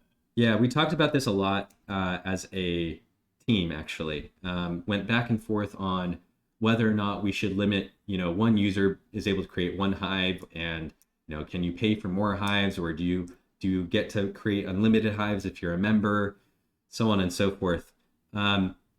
Where we kind of landed on that was, at this point, we want people to be able to create hives. And I think that there's been concern about that leading to, people just creating tons and tons of hives. But I don't think that there's any restrictions that Reddit has on the ability for people to create subreddits. And so I want to make it so that people aren't restricted to making just one. I think one creator, somebody that's excited about starting communities. What was that? Reddit is much bigger than Civitai. It has more resources and more people. Yep. Is your team actually able to handle all of this? So are you concerned about like the images and stuff that would be getting posted to those hives? Is that what you're saying? No, I mean in general. You have a lot of ideas and this list. Can your team actually handle making all of this? It certainly would be coming in waves. Not all of this would happen at once, for sure. So, and maybe you're right. Maybe that means that to start out, we have to limit it to one because we're concerned about being able to manage that. The hope would be that the people that are creating the hives would help be the keepers of those hives. And I'm not sure if we're going to see a massive bump in the amount of content being created and shared on the site just because hives exist. But, if we did start to see that, maybe then that's when we can add those limits to how many you can create. One of the things that I'm a big proponent of is like being aware of areas of potential abuse and then keeping an eye on those areas as the community kind of gets it into their hands, and then finding the right way to address it once you're seeing how it's being abused. So I think it's not clear yet what the end result of introducing a hive might be, and if people are going to abuse it by creating tons of them, and if that means that there's going to be tons of extra work for us. But there is potential for that, and we'll have to keep an eye on it as we see that ramping up. If we have the means to grow the team and we can support it that way, or if it means that we need to go reduce the amount of hives that people can create, then we can take it that path as well. But that's kind of how I'd like to address it if we need to look at creating limits there as well. Regarding that, would you not think it'd be better to do quality over quantity? So, for example, if someone has an idea for a hive, for example, they could submit it for a mod review, and then, if it gets accepted, then it can be made. Interesting. That way you can have checks, like if there's multiple hives that are going to be basically the same thing, just pointing to the one that's already there, and maybe they could help run it. I just think it would get, I see. So essentially by having it be, right. By instead having people have to essentially apply to have their hive publicly available or something like that, making it so that people can join it, see it, they would need to have it be reviewed by us. And that way we can help avoid, duplicates. If somebody made one that's... Exactly. Yeah. Because, like the subreddit thing, you brought up, that's a perfect example. Think about how many subreddits there actually are. Yeah. And how many of those are dead. I would say probably 90% of the subreddits have got less than 10 people. Right. There's so many. I think it would probably benefit you to have quality over quantity rather than just be bombarded with a load of work for you to be done. Right. That's not a bad idea. I think the thing I worry about with having it be something that requires review is that people will feel like, again, it's something that's not for everybody, but that's for like a select few that are being approved or something like that. I know that people were really concerned that when we launched clubs, we only had a few creators able to create clubs because we were kind of testing things. And so if we limited hives in that way, do you think people would be concerned about the same thing? I honestly don't know. I only see the people that are concerned if they want to do something the same as someone else has done, right? But they want to do it better, right? For example. Yeah, I know that on Reddit, for example, there's the Stable Diffusion subreddit, and then there's the SD for All subreddit that like spawned during the time where Stability was doing some strange things in the sub. So maybe you're right. Maybe it's okay to start there. I still worry a little bit about people feeling like we are limiting the community in some way, but maybe I think the biggest concern that people had about clubs was that people had to pay to see content, or that they were so exclusive, and so that wouldn't really be the case here with reviewing hives. One bad actor in general. What if engagement in your hives drove your ability to create more hives? Like before you could make more hives, your first hive has to hit a certain threshold, and then levels. Yeah. So you get experience points. Yeah, that's a cool idea. That makes more sense. Yeah. Basically, it proves that you're a good keeper. Rather than starting off as a fresh person, I'm going to make 10 hives. Right. Start off with one. Right. See how much engagement that gets. If you're getting engagement with that hive and it's proving you're doing well, then you get some XP per person that joins, then enables you to then create another one. So the higher your level, the more hives you can create. So somebody in the Twitch chat was like, then you have issues with people farming hive points or whatever, right? Where you have somebody that's really good at creating these hives, and now they just basically can dominate what's allowed to exist. I have a few questions, like only 1 million regarding hives. As a previous short-lived club owner, I would like to pose the biggest question, which is what incentive would someone have to create a hive in the first place? Why would anyone join your hive?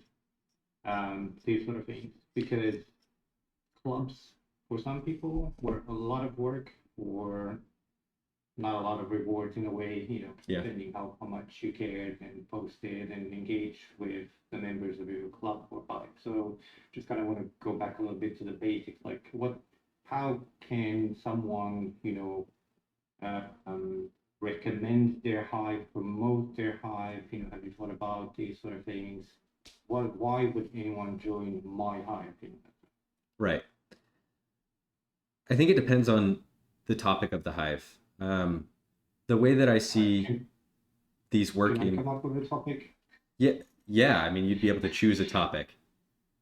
Yeah, so how about, let's say I create a hive dedicated to people that like creating, images based on text, so text to image. There are people that really enjoy, prompting for images, so they're into, finding ways of either tricking Stable Diffusion to create things, generate things, prompt scheduling, things, all of the tricks and that sort of thing. So imagine I create this type of hive, that's, you know, Hmm. Yeah, I mean, if you created that as your hive, I think it would then come down to, what it means to attract somebody there. One of the ways that we mentioned that people would discover a hive is as they're browsing image feeds or something like that. If they run into an image that was posted to your hive and they really liked it, they could be like, oh, well, I want to see more like this. How did they make that? Then they might be interested in checking out your hive, and then they'd see, more images that people inside of your hive were creating and sharing. And that's one way they could stumble across it. I think sorry, my question was more about, what are the incentives for me as a hive owner to create and attract people in the first place? I get the benefits to Civit, it creates communities, it creates engagement. What are the benefits to a hive owner? We talked earlier about, creators having exposure to like ads and that sort of thing. So, having the ability to earn from that sort of thing. Would hives be similar? You talked about hive donations, but then I'm wondering if you are, have the ability to create multiple hives, would that donation goal, potentially be spread across multiple hives? If if the goal is to get like a 40/90, which a lot of people dream about, could you spread that goal, across your hives, or how would that be fun? Yeah, so that also continues on to why would you want to join a hive? Just to add on to that as well, not just as a hive owner, as a just a general person, why would you want to join a hive over just browsing and downloading? Because the clubs just seems like, oh, I've got to get buzz, I need to get paid. That just seemed like the be all and end all of it. Yeah, I see two things. So for me, the whole reason I started this is I wanted to make it a place where people could find these things, right? I kind of see a hive the same way, where you start a hive because you're wanting to make a place for people that are interested in the same things to gather. And so you take on the role of a keeper because you're interested in assisting people that are also interested in this space in finding things that kind of align with that specific area of interest. So your example was pretty broad. It was just like, hey, people interested in doing text to image. And so, maybe that's a little bit too fuzzy, but maybe it makes more sense to have it be, again, maybe more topic centric or challenge centric. So rather than a text to image, it's like poem to image or something like that is your hive. But one thing that you mentioned, and this is kind of my second point, was, what do I as a keeper get from helping operate these hives? I think that, you could ask the same thing about mods on Reddit. What do they get for doing that? And I don't think that Reddit gives anything other than like you get to feel the power of controlling the content somewhere. But I think that there's a chance for us to do something different here. Here we are talking about making it so that creators can get buzz for creating awesome content that attracts people. I'd like to think that, if a hive is eligible, so if it doesn't have like X-rated content and we can display ads on the hive, perhaps we can have the keepers of that hive earn something as well. Because you're right. I mean, if you're a good keeper and you're making something grow and thrive and it's getting lots of attention because of your effort, can we help award you for that? But to your point, you could also do that by letting people know about your donation goal and say, hey, I'm maintaining this hive to try and keep things great here. I go and wrangle other people in the community that I see making good work in this space. I'd appreciate your support. Consider donating to my goal to get a 4090 so I can also keep posting awesome stuff here and continue my efforts to wrangle the hive or something like that.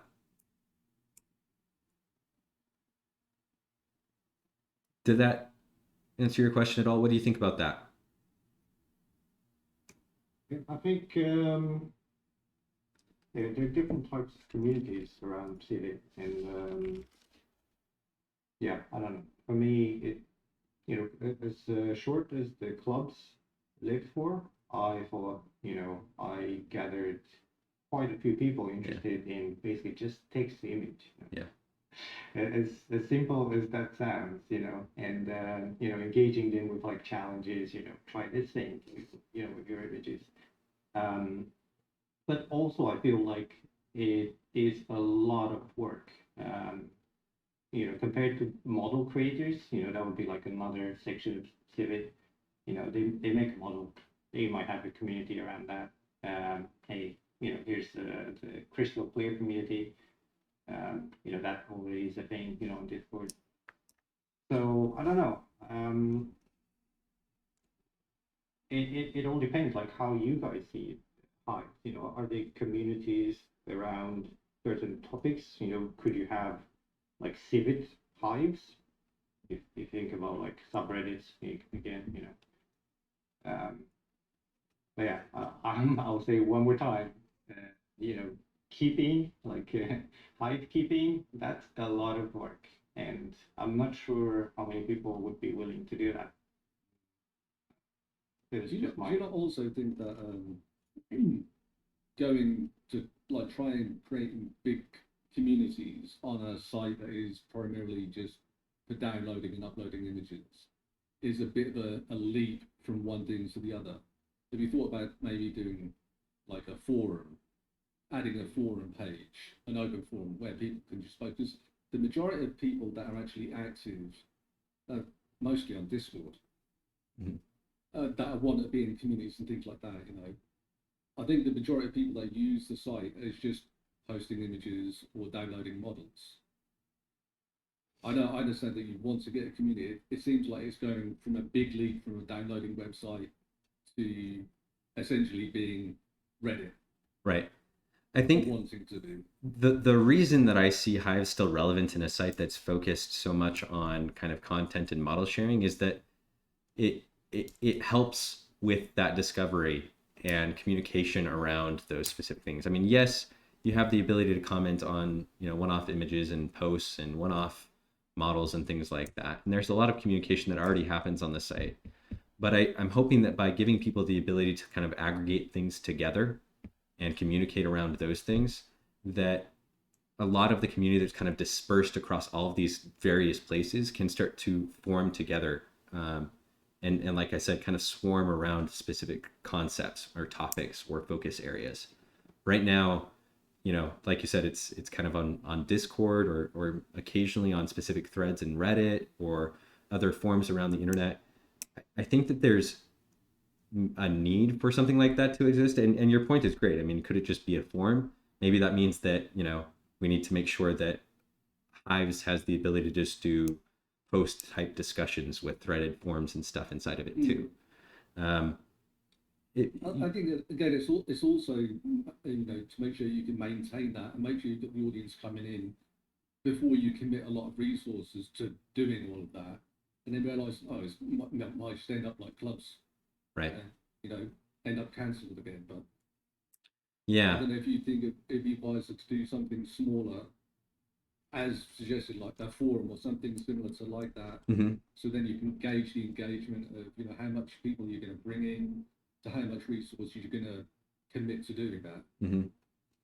rather than just doing it all at once. I mean, don't get me wrong. I think it's a good idea. I'm just trying to think of you guys in the long run. Yeah, I appreciate that.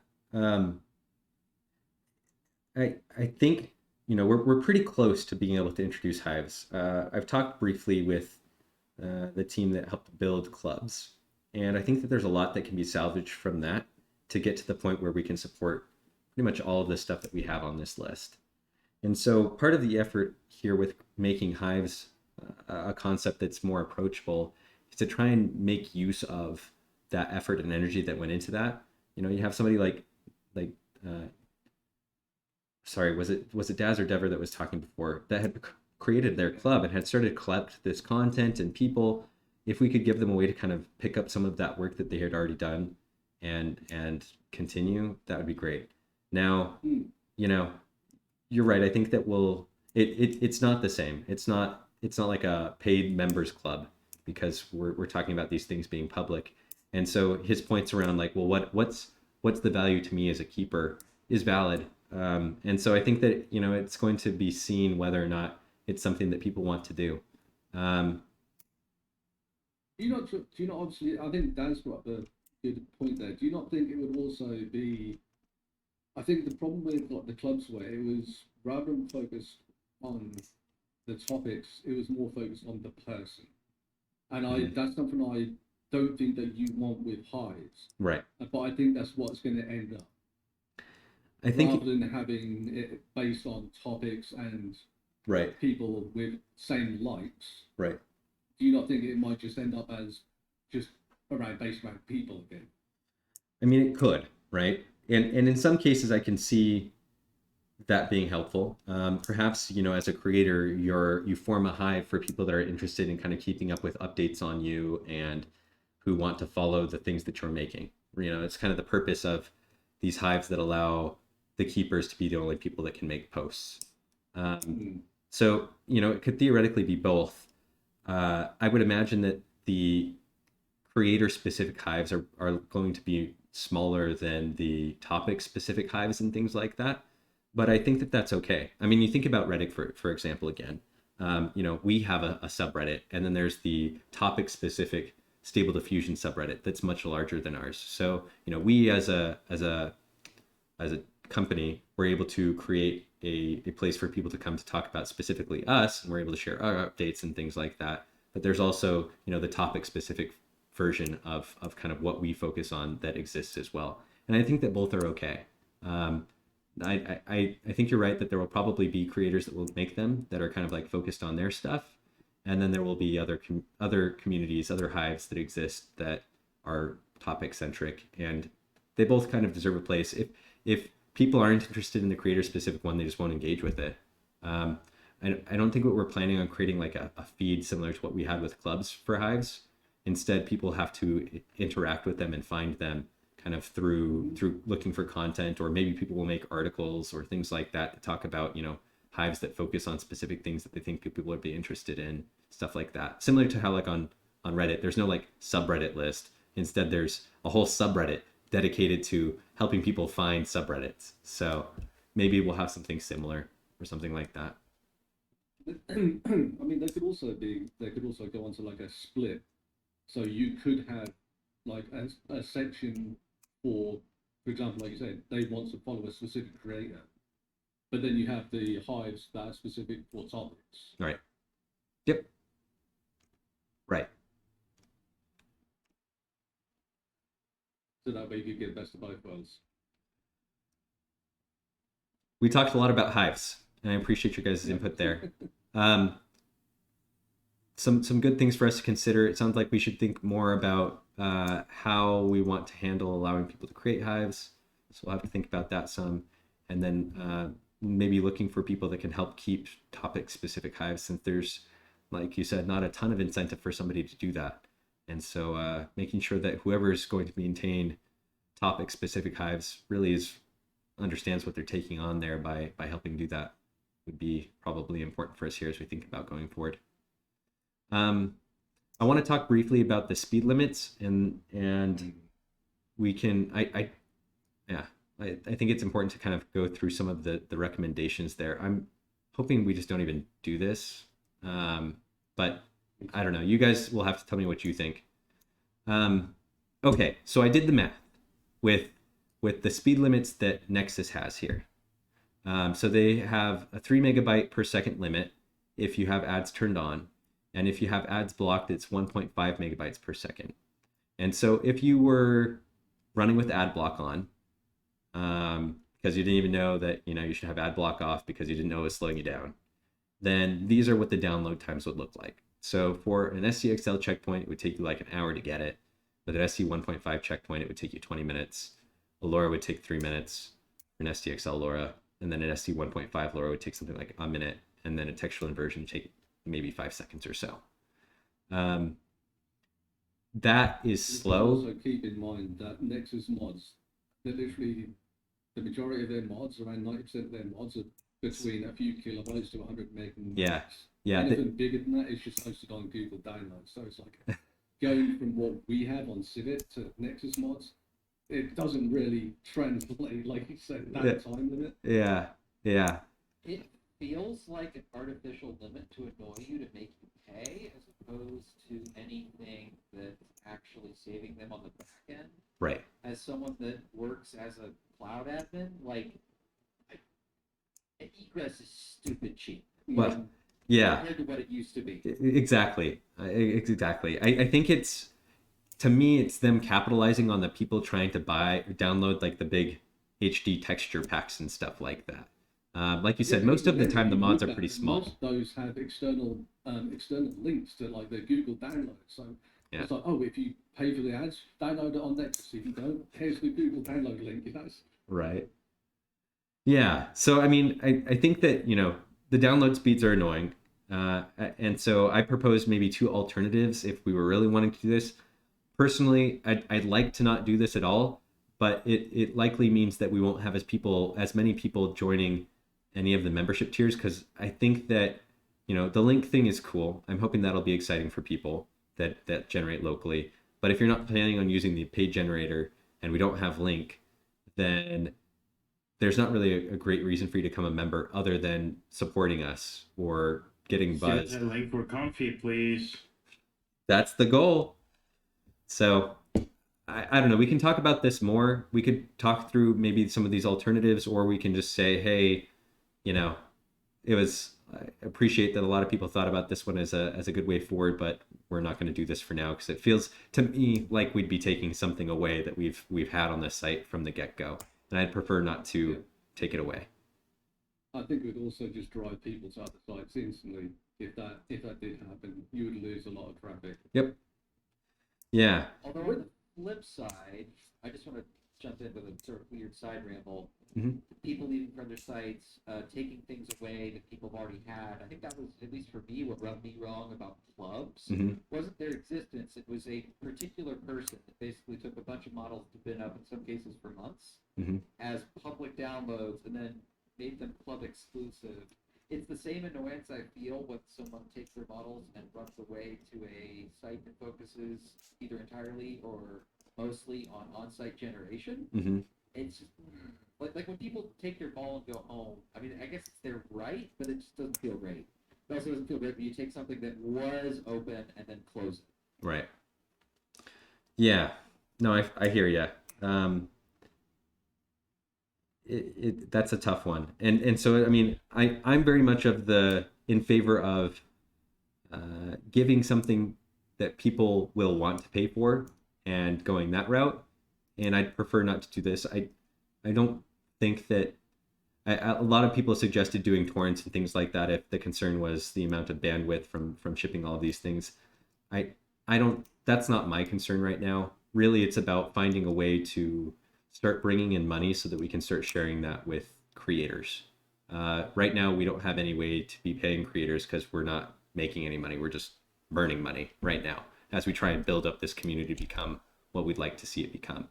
So, go ahead. Sorry, I was just saying, I did miss the start. What did you decide on the on-site generator? Was that going to be? Yeah. Because that rolls into this. Yeah. Because I was saying to Max, like, I still can't believe that it's a free service.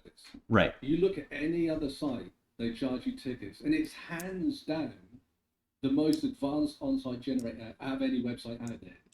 I wouldn't agree with that. It's not the most advanced. It'll get there. Well, I wouldn't say I mean, you look at the majority of them, it's just like a text box generator. Right. That's literally the most of it, and they charge you for that. Right. So you've got so much freedom with yours, and it's free. And not only for SD1.5, XL as well. Yeah. Technically, even if it costs buzz to generate, it would still be free because you can generate buzz by yourself by just being on the site and being active. That's true. I mean, yeah, like, I didn't know how much of your stress is on the generation side. So I know you've now got your own inference side, haven't you? So how much stress is the on-site generator compared to downloads? I know on an average, it's insane downloads, but how much compared to that is the generator? Probably like 10, 25x the cost, more Large. maybe more than that. Running a GPU is Yeah. very expensive, and running enough GPUs to support the demand that we've received so far is very, very expensive. Um, it's one of those things though, both training as well as generation. The whole goal is to make it so that people can experience this new art form of like create a character or create a style, train something to make that style, share it with community, see what they make, get inspired, kind of keep that loop going. And so it's important for me that we have it.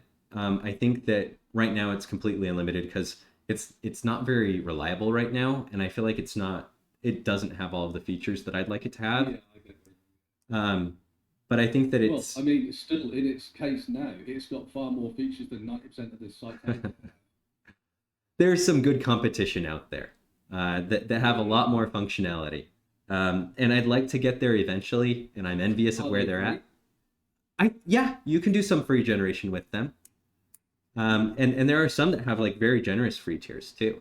So I I think that I aspire to at least be able to provide that same level of freedom.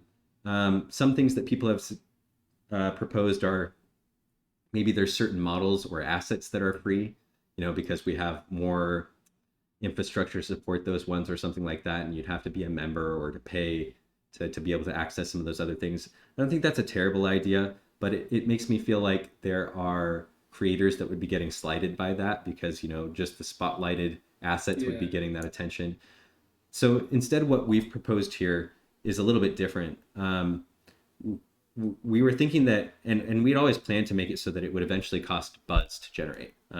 Like I said, we hadn't really gotten to a point where felt like it was reliable enough to do that, and then we had to go and change everything again. But I think we will get there. And so the goal is to make it so that people will be able to charge up buzz into their generator. So you put every day we'd give you 200 free buzz in your generator to use, and you'd be able to generate 200 buzz worth of images. If that was like a SD15 image at 512 by 512 or something like that, I think even technically portrait or landscape was still one buzz cost. We've actually tinkered with the cost quite a bit. So you'd be able to generate 200 images for free. And I think for STXL, it was something like 3 buzz was like the base cost. And so you'd be able to generate like 75 of those or something like that for free each day. And then, if you do more steps or you want to do more images at once, it just costs more buzz. Yeah. I mean, I just think if it's 25 times higher than everything else, that is where you should be focused. What is burning you the most? Yeah. That should definitely be your highest priority to either put some sort of limit, add some sort of payment, because it's the highest stress. It should be the highest priority to focus that on. Yep. I think, like you said, the downloads being one of the lowest, it kind of doesn't make sense to put Limits put there. it on there where it's exactly. Yeah. No, I agree. Let me think. Is there anything else I need to say here about paid generation? I think I basically explained the gist of it. Do you guys have any more Yeah, no, questions around it? That's good. I think my I'm a bit skewed on that because I do home generation is Yeah. I mean I try to keep balance of okay, I understand I can generate locally, but there has got to be some sort of line because these guys are basically burning into the ground. Sometimes they've got to make something. For that idea though to charge up the generator, all of that is wasted for people who want to support the site but local, like generate locally. Yeah. So in theory, we wouldn't be incentivized to be members essentially. That's what this next So- thing is about. Right. So how about instead of actually charging up the generator, have the bus system as it is, where you do get bus Mhm. for every month, Mhm. but the bus generator costs money. Mhm. High-res and, for example, a detailer costs additional money. Mhm. That hurts literally no one. And for people who are new to the site entirely, they can still do all of those things by just being active on the site. Yeah. Yep. And the same as like what Midjourney does. I mean, they, you can generate the base ones a certain limit, and then you have to spend to upscale them or whatever. You could probably do something like, because 1.5 probably doesn't take that much to do, you could do a base 512 by 512 gen to get into it and see what it's all about. And then you got the more advanced SDXL stuff, whatever. Then you could limit a certain amount of generations and then charge on top of those. More interactivity means more ad views, which means more money anyway. Right. Yeah. So you're saying that. Go ahead.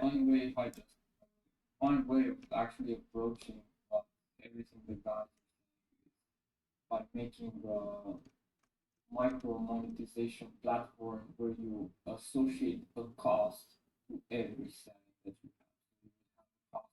So you would have a cost associated to upscaling, you would have a cost associated to image resolution, you would have a cost associated maybe to the model that you're using, to the version of Stable Diffusion where it's on.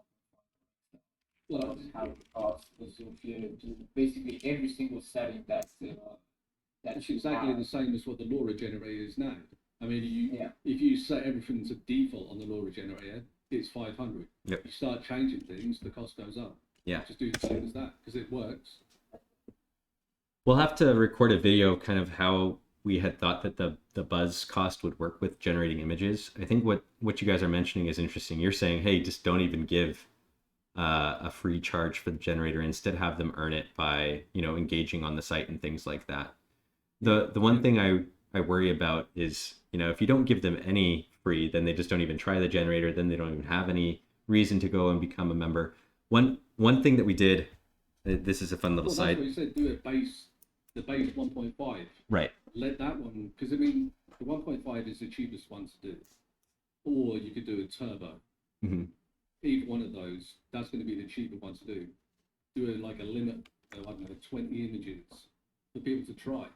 Then it goes into the paid stuff, or then it goes in. They get hooked on it, and then they're like, okay, yeah. So if I actually interact and go around and like a few pictures, I can get some buzz, and I can do some more pictures. Oh yeah, this is quite good actually. Right. You get them in that loop where it's like, hey, I'm going to post cool images because then I get buzz for people reacting to my stuff, and then I can keep going. Yeah. Generators often also quite buggy, so people can lose their free tries Yeah. if they catch bad moments.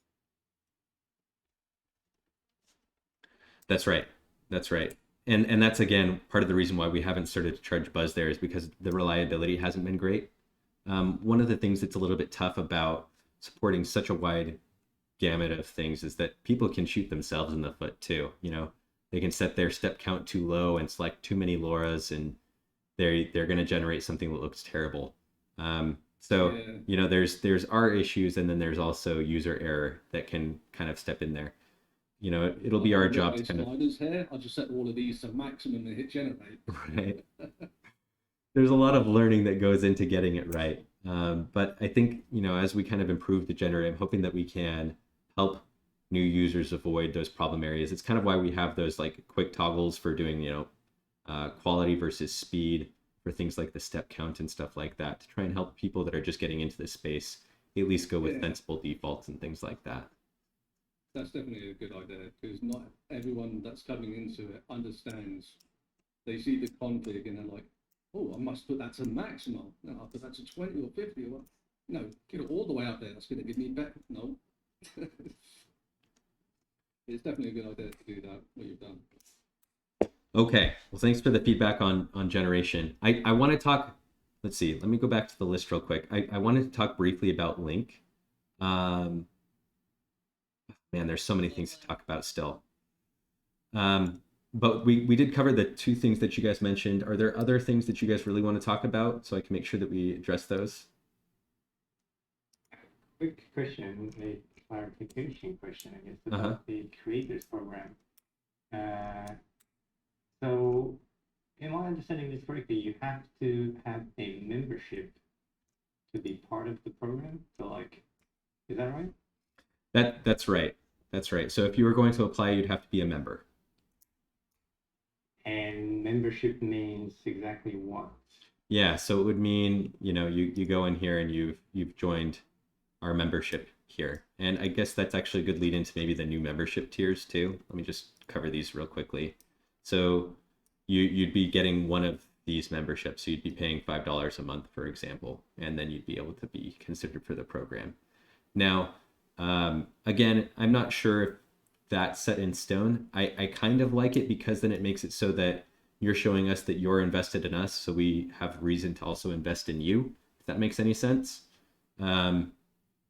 But Wouldn't it's the also a little bit models be silly an for us indicator to. that the creators are invested in you? What was that? Yeah, Wouldn't I the think actual so. models that I think they so. uploaded Oh, be an indicator? and theoretically, they're going to be making more than $5 a month anyways. So it's kind of funny to be like, hey, pay us $5 a month and we'll pay you $50 a month, right? Like, why even do that exchange? Certainly But willing that's to only reconsider apply, that one. right? I think that was kind of the point, right? Like, make it so that if you're wanting to be considered as a creator, you should be a member and then apply, something like that. But your point is correct. If somebody's making a ton of models and getting a lot of attention, do they really have to come and pay us $5 a month to also be considered to be a part of our program? I don't know. It's a little bit silly. And maybe what that means I is that think a once lot you of, sorry. go ahead. I think a lot of the people that are, creators, smaller or bigger, they don't benefit from anything that this tier has to offer. So I don't see the incentive. Like they don't generate, on the site because they're Mhm. creators. Like they either do training like locally or whatever they do. Mhm.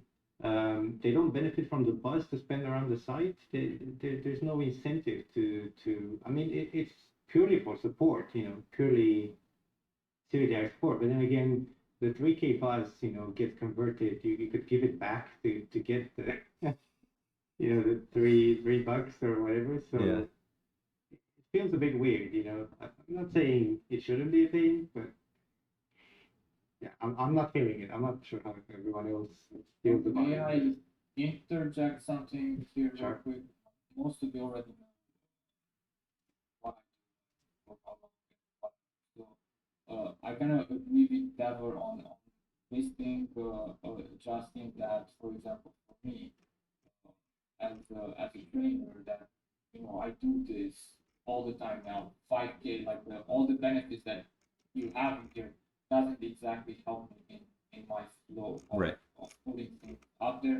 It doesn't help me like improving my work anyway, and it definitely doesn't help my customer either. Right. So I think what you would benefit from is having a Civitai business type of module in here, like a professional tier segment inside Civitai, where all these people from the outside, the corporations and whatever it is, fashion and apparel, the automakers that want to put different rims Yeah. in their cars, they could come to the Civitai as the central hub Yep. in order to find someone, find a creator that specializes in providing this type of content for whatever business they have.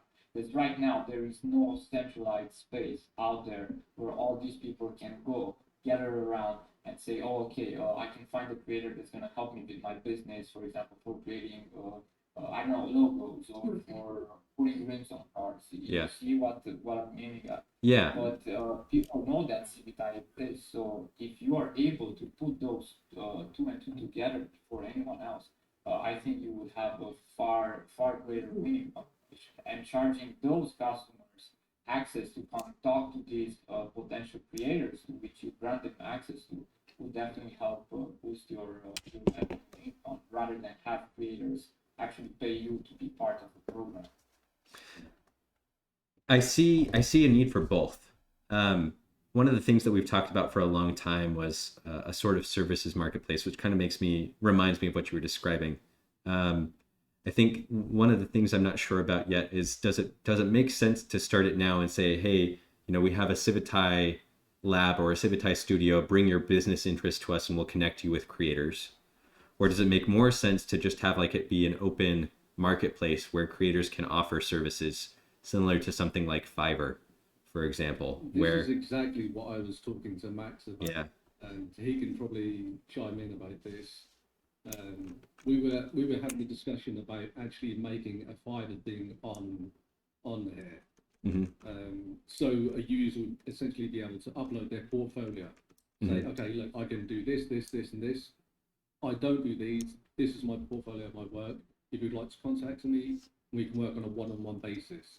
right, And that was when the DM system that was going to be implemented as well would work alongside that. yeah, So rather than with the bounties, where you're essentially someone put up a bounty, you say you've got 100 people making 100 Laurens, one person gets it, 99 people have wasted their time.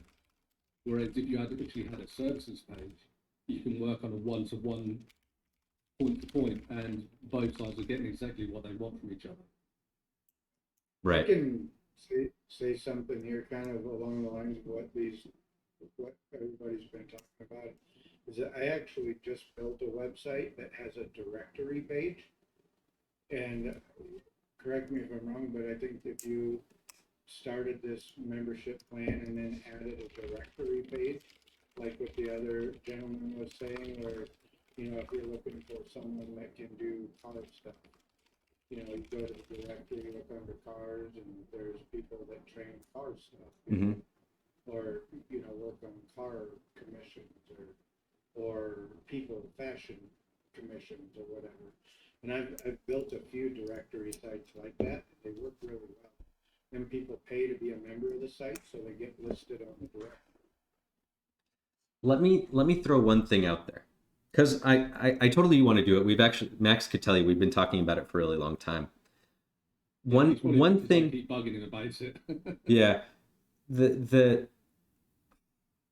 one thing that's rubbing me a little bit wrong right now, and it's fine, is people can take these things that you guys are making and make 10 times what you're getting paid for it, and it's fine. They're building a business.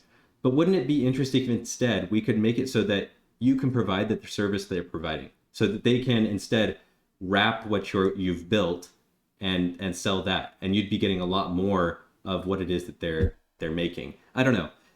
I think that there's room for both, but I'd love to get to the point where, if you're making a comfy workflow, for example, and that person then goes and takes that workflow and makes, $1 per thing that runs through that workflow.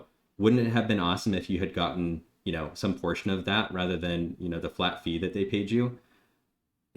I'm probably wrong in thinking that they need to be exclusive. Maybe there's a way to do both, and we start with the services with the intent to get to that other option. Go from step 1 to step 100 instantly. Yeah, it doesn't happen instantly. With services, something like this, right? You are going to start off at basically zero. You would offer your services. You would do something like, okay, so you want an image generated on a specific subject. I can do that for you in a specific style. Then you get paid for that. And then word gets around, okay, yeah, he's actually doing a bit better. Then you can charge a bit more. Then charge a bit more. Right. I think going from step 1 to just instantly into a big corporate takes time. It's a bit unsettling for myself. I would rather do it one-to-one. Yeah. Personal. Yeah. Okay. Definitely, okay. There's benefits both ways for sure. Yeah, and I think that there's a progression there. As well. Okay. Well, that's good. That's good. That is helpful. Or you can leave it up to the creator to decide himself if he wants to be more loyalty, selling service, or if you want flat fee. And at that point, you don't have to worry yourself. You can just leave it up to them. Right. How they want to engage with that. They were offering their services. Right. So it's something completely on them to offer. Got it. Okay. I guess then if it got into something big, then you could get involved in it and then maybe hook them up with bigger corporations or even with yourself. It could stem from that. I definitely think the services would be a very, very, very big benefit to this. not only to creators, but it will also bring a lot of traffic in for yourself as well. And that's a surefire way for people to make one-on-one money as well, which is, I know, what a lot of people want. Cool. Well, let me propose something here then. If I think maybe it makes sense for us to include that in this discussion. It's not in here right now, but it, like I said, it is something that we've thought about. Most of the stuff that we've got in here right now are things that I think aren't too far away. I think the thing that's maybe the biggest change in all of this would probably be the addition of Civitai Link. But if instead it makes more sense for you guys, if you guys think it'd be better for us to go build a services marketplace, which, you know, takes time and all of that, rather than Link, maybe we could make that, being able to participate in that, be part of the membership or something like that too. Yes. Okay. Justin, What was that? Justin, I want one point that I want to discuss. There's a big differences between the program that you're suggesting for creators now and the program and the way the clubs worked. Now you're suggesting flat rates for all different checkpoints and LoRa's. Okay, and when we had the club program, I could decide my prices. Mm-hmm. So I create, for example, I create checkpoints. It takes me 2 weeks to create a checkpoint. Mm-hmm. And somebody else create LoRa, and he can create 5 LoRa's in 1 day. Yeah. And the rate is the same for us. Okay, so it's kind of doesn't make sense for me to make checkpoints. I'll need to make LoRa's. Okay. I see what you're saying. Your program is missing a component of the how much work I invest in the product. Well, and people can use multiple LoRa's at the same time too. They're only going to use one checkpoint, right? Yes, but it takes more time to create a checkpoint. Yep. And maybe people. The club's program allowed me to sell to use my price, and people could decide to buy it with the price that I decided. Mm-hmm. That I thought that was a fair price. Mm-hmm. Now you don't allow fair prices. You decided that the fair price is what you show me now. Mm-hmm. It's the only price that could be. There's no way for me to get more value for my work. Yeah. No, I hear you, Alex. I feel like creators should be able to decide what their work is worth. I think one of the things that I was surprised with most on the clubs thing was that so many people were against giving the creator the ability to determine that everything needed to stay free forever. And I'm disappointed that people can't accept that some people want to turn this into something that they make money on. I feel like services is maybe a good way to get there. But I don't know, like you said, Alex, you're wanting to say, hey, you want to come and get my thing? It costs this much per license. You know, pay it once, and now you're going to get access to this thing. I feel like long term, we need to be able to support both. And I know that alarms people. They're like, hey, I that will ruin things because now there are going to be things that are paid, and this community depends on, you know, each other to build their things. And that's true. I mean, none of us would be here if Stability hadn't released Stable Diffusion 1.5. And you can go back down that lineage, and there's so many dependencies on all of these things as things have been merged together. So, you know, it's not an easy thing. And I think that getting to that point where you can say, hey, this person's good to charge for this because they put in all of the work, that's going to take time. And I think that there's work that needs to happen to being able to like understand how something was made and all of that. Part of the reason we went with clubs rather than allowing people to directly monetize resources is exactly that. Like, rather than it being that you're paying, you know, $5 for a model, you're paying for creations from a creator, which, you know, that's a big difference. But, you know, that was still not quite the right move. And so it's, you know, why we're looking at this. I'm hoping though, Alex, that we can find some middle ground here where, you know, maybe you're right. Maybe it's that it's not through downloading the thing. People aren't paying you to access the thing. Maybe instead you can say, hey, to use my model in the generation service, it's going to cost this much. And the generation service isn't necessarily just for our site, but it could be for business partners and things like that that want to utilize our API to do generation inside of their applications or something like that. And so you'd set that price that it costs to do generations with your checkpoint, and they'd have to pay that. Maybe that's some way that we can do it. I'm not sure that even that's going to be the right move, but I would like to find a way that makes it possible for you as a creator to monetize your work, and maybe there's a way to make it so that it's not just through services. I think the main issue, personally, with that sort of thing is where you, and it's hard to say this without saying this, but someone, when they spend a lot of time on a model, they make them from scratch.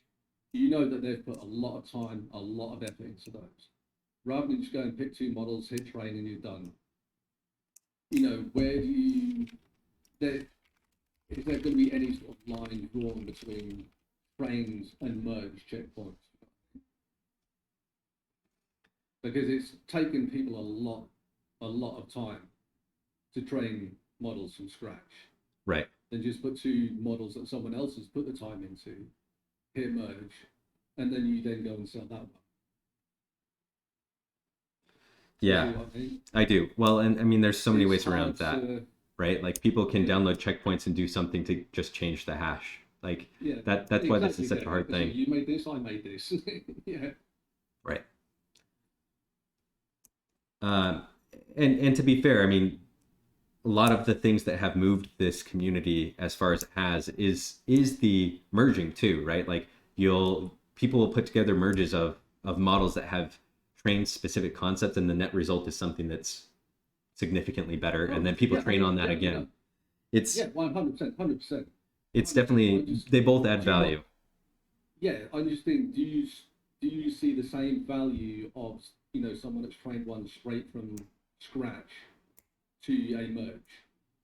I don't mean by, like, I'm just going to take, like, Faye, for example. She merges her models with other LoRa's and enhances the models and it improves. Right. Rather than just, oh, I'm going to take this model, merge it and get paid for it. Right. You know, I think there's a difference between actually merging to enhance and make something better than just doing it for the sake of, oh, I've got 900 models, I come and buy all my models. Right. Okay. Well, I think that there's probably a lot to be discussed there. One big takeaway from this so far has been this push for a services marketplace. I think there's more work that we can do to kind of plan and prepare for that. Definitely. And I could see that, you know, it keeps things open. It motivates creators. It's direct payments to creators. It allows businesses to get involved more directly. I do like that. Oh wow, I didn't even realize what time it was. I could probably stick around for 10 more minutes, and then I'm gonna have to run. Are there any topics that you guys think I should cover here real quickly, or any last questions you guys want to get into? Can I ask a quick question? Go for it. Yeah, so when I started the website, I didn't know anything about it, but I kind of came in at a time where you guys were doing a cool contest. You had a lot of prizes, and you was giving away like a GPU and some other stuff. But that instance that sparked me to learn it, try to create my own stuff, you know, build communities, build relationships. So I know this is kind of different from what you guys was talking about, but I really want to ask with the contest thing, are you guys going to do something like that quarterly? Because I really think for somebody who wants to get into something like that, that incentive alone would get people to just want to stick by just for the fact that, you know, you guys are doing these cool contests where, you know, they're meeting different people, they're learning, and, you know, it could be sort of a way where you guys can like have this staple where, you know, like, it don't have to be every week, but every quarter of a year, you guys do like a really good contest where you're offering different things based off, the learning and the growth. So will you guys do that, or is that just like a holiday thing, like a Christmas thing? Because I thought that was so cool. No, thank you. I'm glad to hear that. Um, Shortly after we got funded, we were so excited to finally have some money to be able to start giving back, and so we ran those contests to like use some of that because we were pumped to finally have the means to do that. I'm hoping Right. that as we start to figure some of this stuff out and start to actually be bringing money in so that we can afford to keep doing that, that like you said, maybe we can start to do that quarterly and we can have people getting excited about that and participating and things like that. Another thing that was mentioned in the chat was, is there an opportunity for us to get sponsorships from maybe hardware vendors or something like that? And maybe that's one way that we could handle doing it as well. We'll have to dig into that a little bit more. I think, as we start to look at things like ads and stuff like that, and if we are able to show that, this is a valuable community, maybe we can start to get that. Another thing that we've had in mind is, should we put together maybe a hardware buying guide, and maybe if we can show that we have enough interest in people buying hardware through us, then again, it's incentive for, Newegg or who knows what that's comfortable with, the community jumping in and being like, hey, we'd love to sponsor this contest, and we'll be willing to put up a 4090 or something like that as a reward for that contest. And I think that there's a few different ways that we can figure out how to offer awesome prizes like that, but we'll have to figure out the right way to bring in the resources to keep doing those. But thank you for expressing excitement about doing it again. It's this contest can be time consuming, and sometimes we get to see all the entries, we don't get to see all of the excitement, so it's fun to hear that. Right. Okay. You are. So I just want to say, even if you guys did start a paid membership thing, because what Civitai AI provides is well worth a membership. I think you guys are doing great. And I've said on other like hangouts and whatnot that it's astounding to me that it's free. Because the amount of resources it has to take to host all those large images of models of checkpoints, all of that stuff, and then to deliver that in the speed and quality that Civitai does, I would support no matter what. I 100% agree. I agree. Thank you. Well, I'm hoping that we can find some way to make it so that it's sustainable for us, sustainable for the creators, and that we can continue to make this something awesome that people stumble into and that they'll love, and that they can become a part of this awesome community that we've built and can learn to love Stable Diffusion the same way that we all do. Eventually, I'd like to even extend beyond Stable Diffusion, but that's a whole other conversation. So awesome. Well, looks like we got just 5 more minutes. Anybody have any last questions? If not, I'd love to cover just cosmetics, maybe very briefly, and then we can call it an office hours. I didn't need a response. I just had a brief one. I wanted to poke since you were in here and you're not often at the office hours. Will the repo on GitHub for this site ever get to a state where it's usable for local environment again? Oh. You can tell it just we wanted to be asked this. It's brutal. I gotta say, like, we are buried on the dev side of things right now, and I feel like it would help to be able to make it so that the community could participate in the development, or at least help like solve areas that they see are problems. The challenge has been that we at this point we have a lot of like other microservices and things like that. I'll see if maybe our DevOps guy has some ideas about how we can make it more accessible. Maybe it's like we have test services that you're able to run against, or maybe there's ways that we can make it so that they're able to run locally, or like mocks or something like that. At this point, there's a growing number of things that kind of sit around what we're doing that support a lot of different aspects of the site. And I think most of them can be like skipped. So like the content moderation pipeline, for example, that's a thing that's separate from the open source code base because of, moderation reasons. But I think that we could make it so all of that's like skippable and things like that. The other thing that's tough at this point is I don't think that we've updated the part that updates the seeding of the database. So we would need to figure out how to get you guys a good version of the database that's going to have most of the data that you need to be able to do like local development and testing and things like that. I could see that helping as well. So hopefully, eventually, were you interested in building something or just being able to run locally? More the latter. If I'm being frank, just in case things implode, it'd be nice to have something that I could run off into the sunset with, just Yeah. for my own use. Yeah. Okay. That's fair. I mean, that's the point of open source, right? If you guys ever need any help with website stuff, I mean, I know you guys are all on it, but if you ever need an extra hand to do anything, let me know. Sweet. I'd be willing to donate my time. I'm a website developer. I have a website design business. If you ever need anything, let me know. Cool. Noted. Yeah, just I think a thing is a point there. She's totally not pulling you out. I had to say it. It's killing me. What was that? Sorry, say that one more time. I must have. Some color in your office. Oh boy. Okay, I got to tell you guys the fun joke. And put on a nice Christmas outfit or something, a nice, jumper. I was gonna ask if you're like renting like a porn studio or something. It's just pure white. Oh my gosh. I could make it extra crazy, but I won't. I have. There you go. Chris just had it. That's the next contest. Design a mural that's going to go in that big space behind it. There you go. I'll make a picture of it, and then we can do a contest where we can do like a control net, and you guys can give me a better background or something like that. There you go. It'd be perfect. I've had people ask if I'm like talking from my closet or something. I don't know. I'm just very much a minimalist. I just don't really have a lot of things. So You just need to have a green screen and put a server in behind you or something. perfect. Yeah. There's a difference between minimalist and nothing.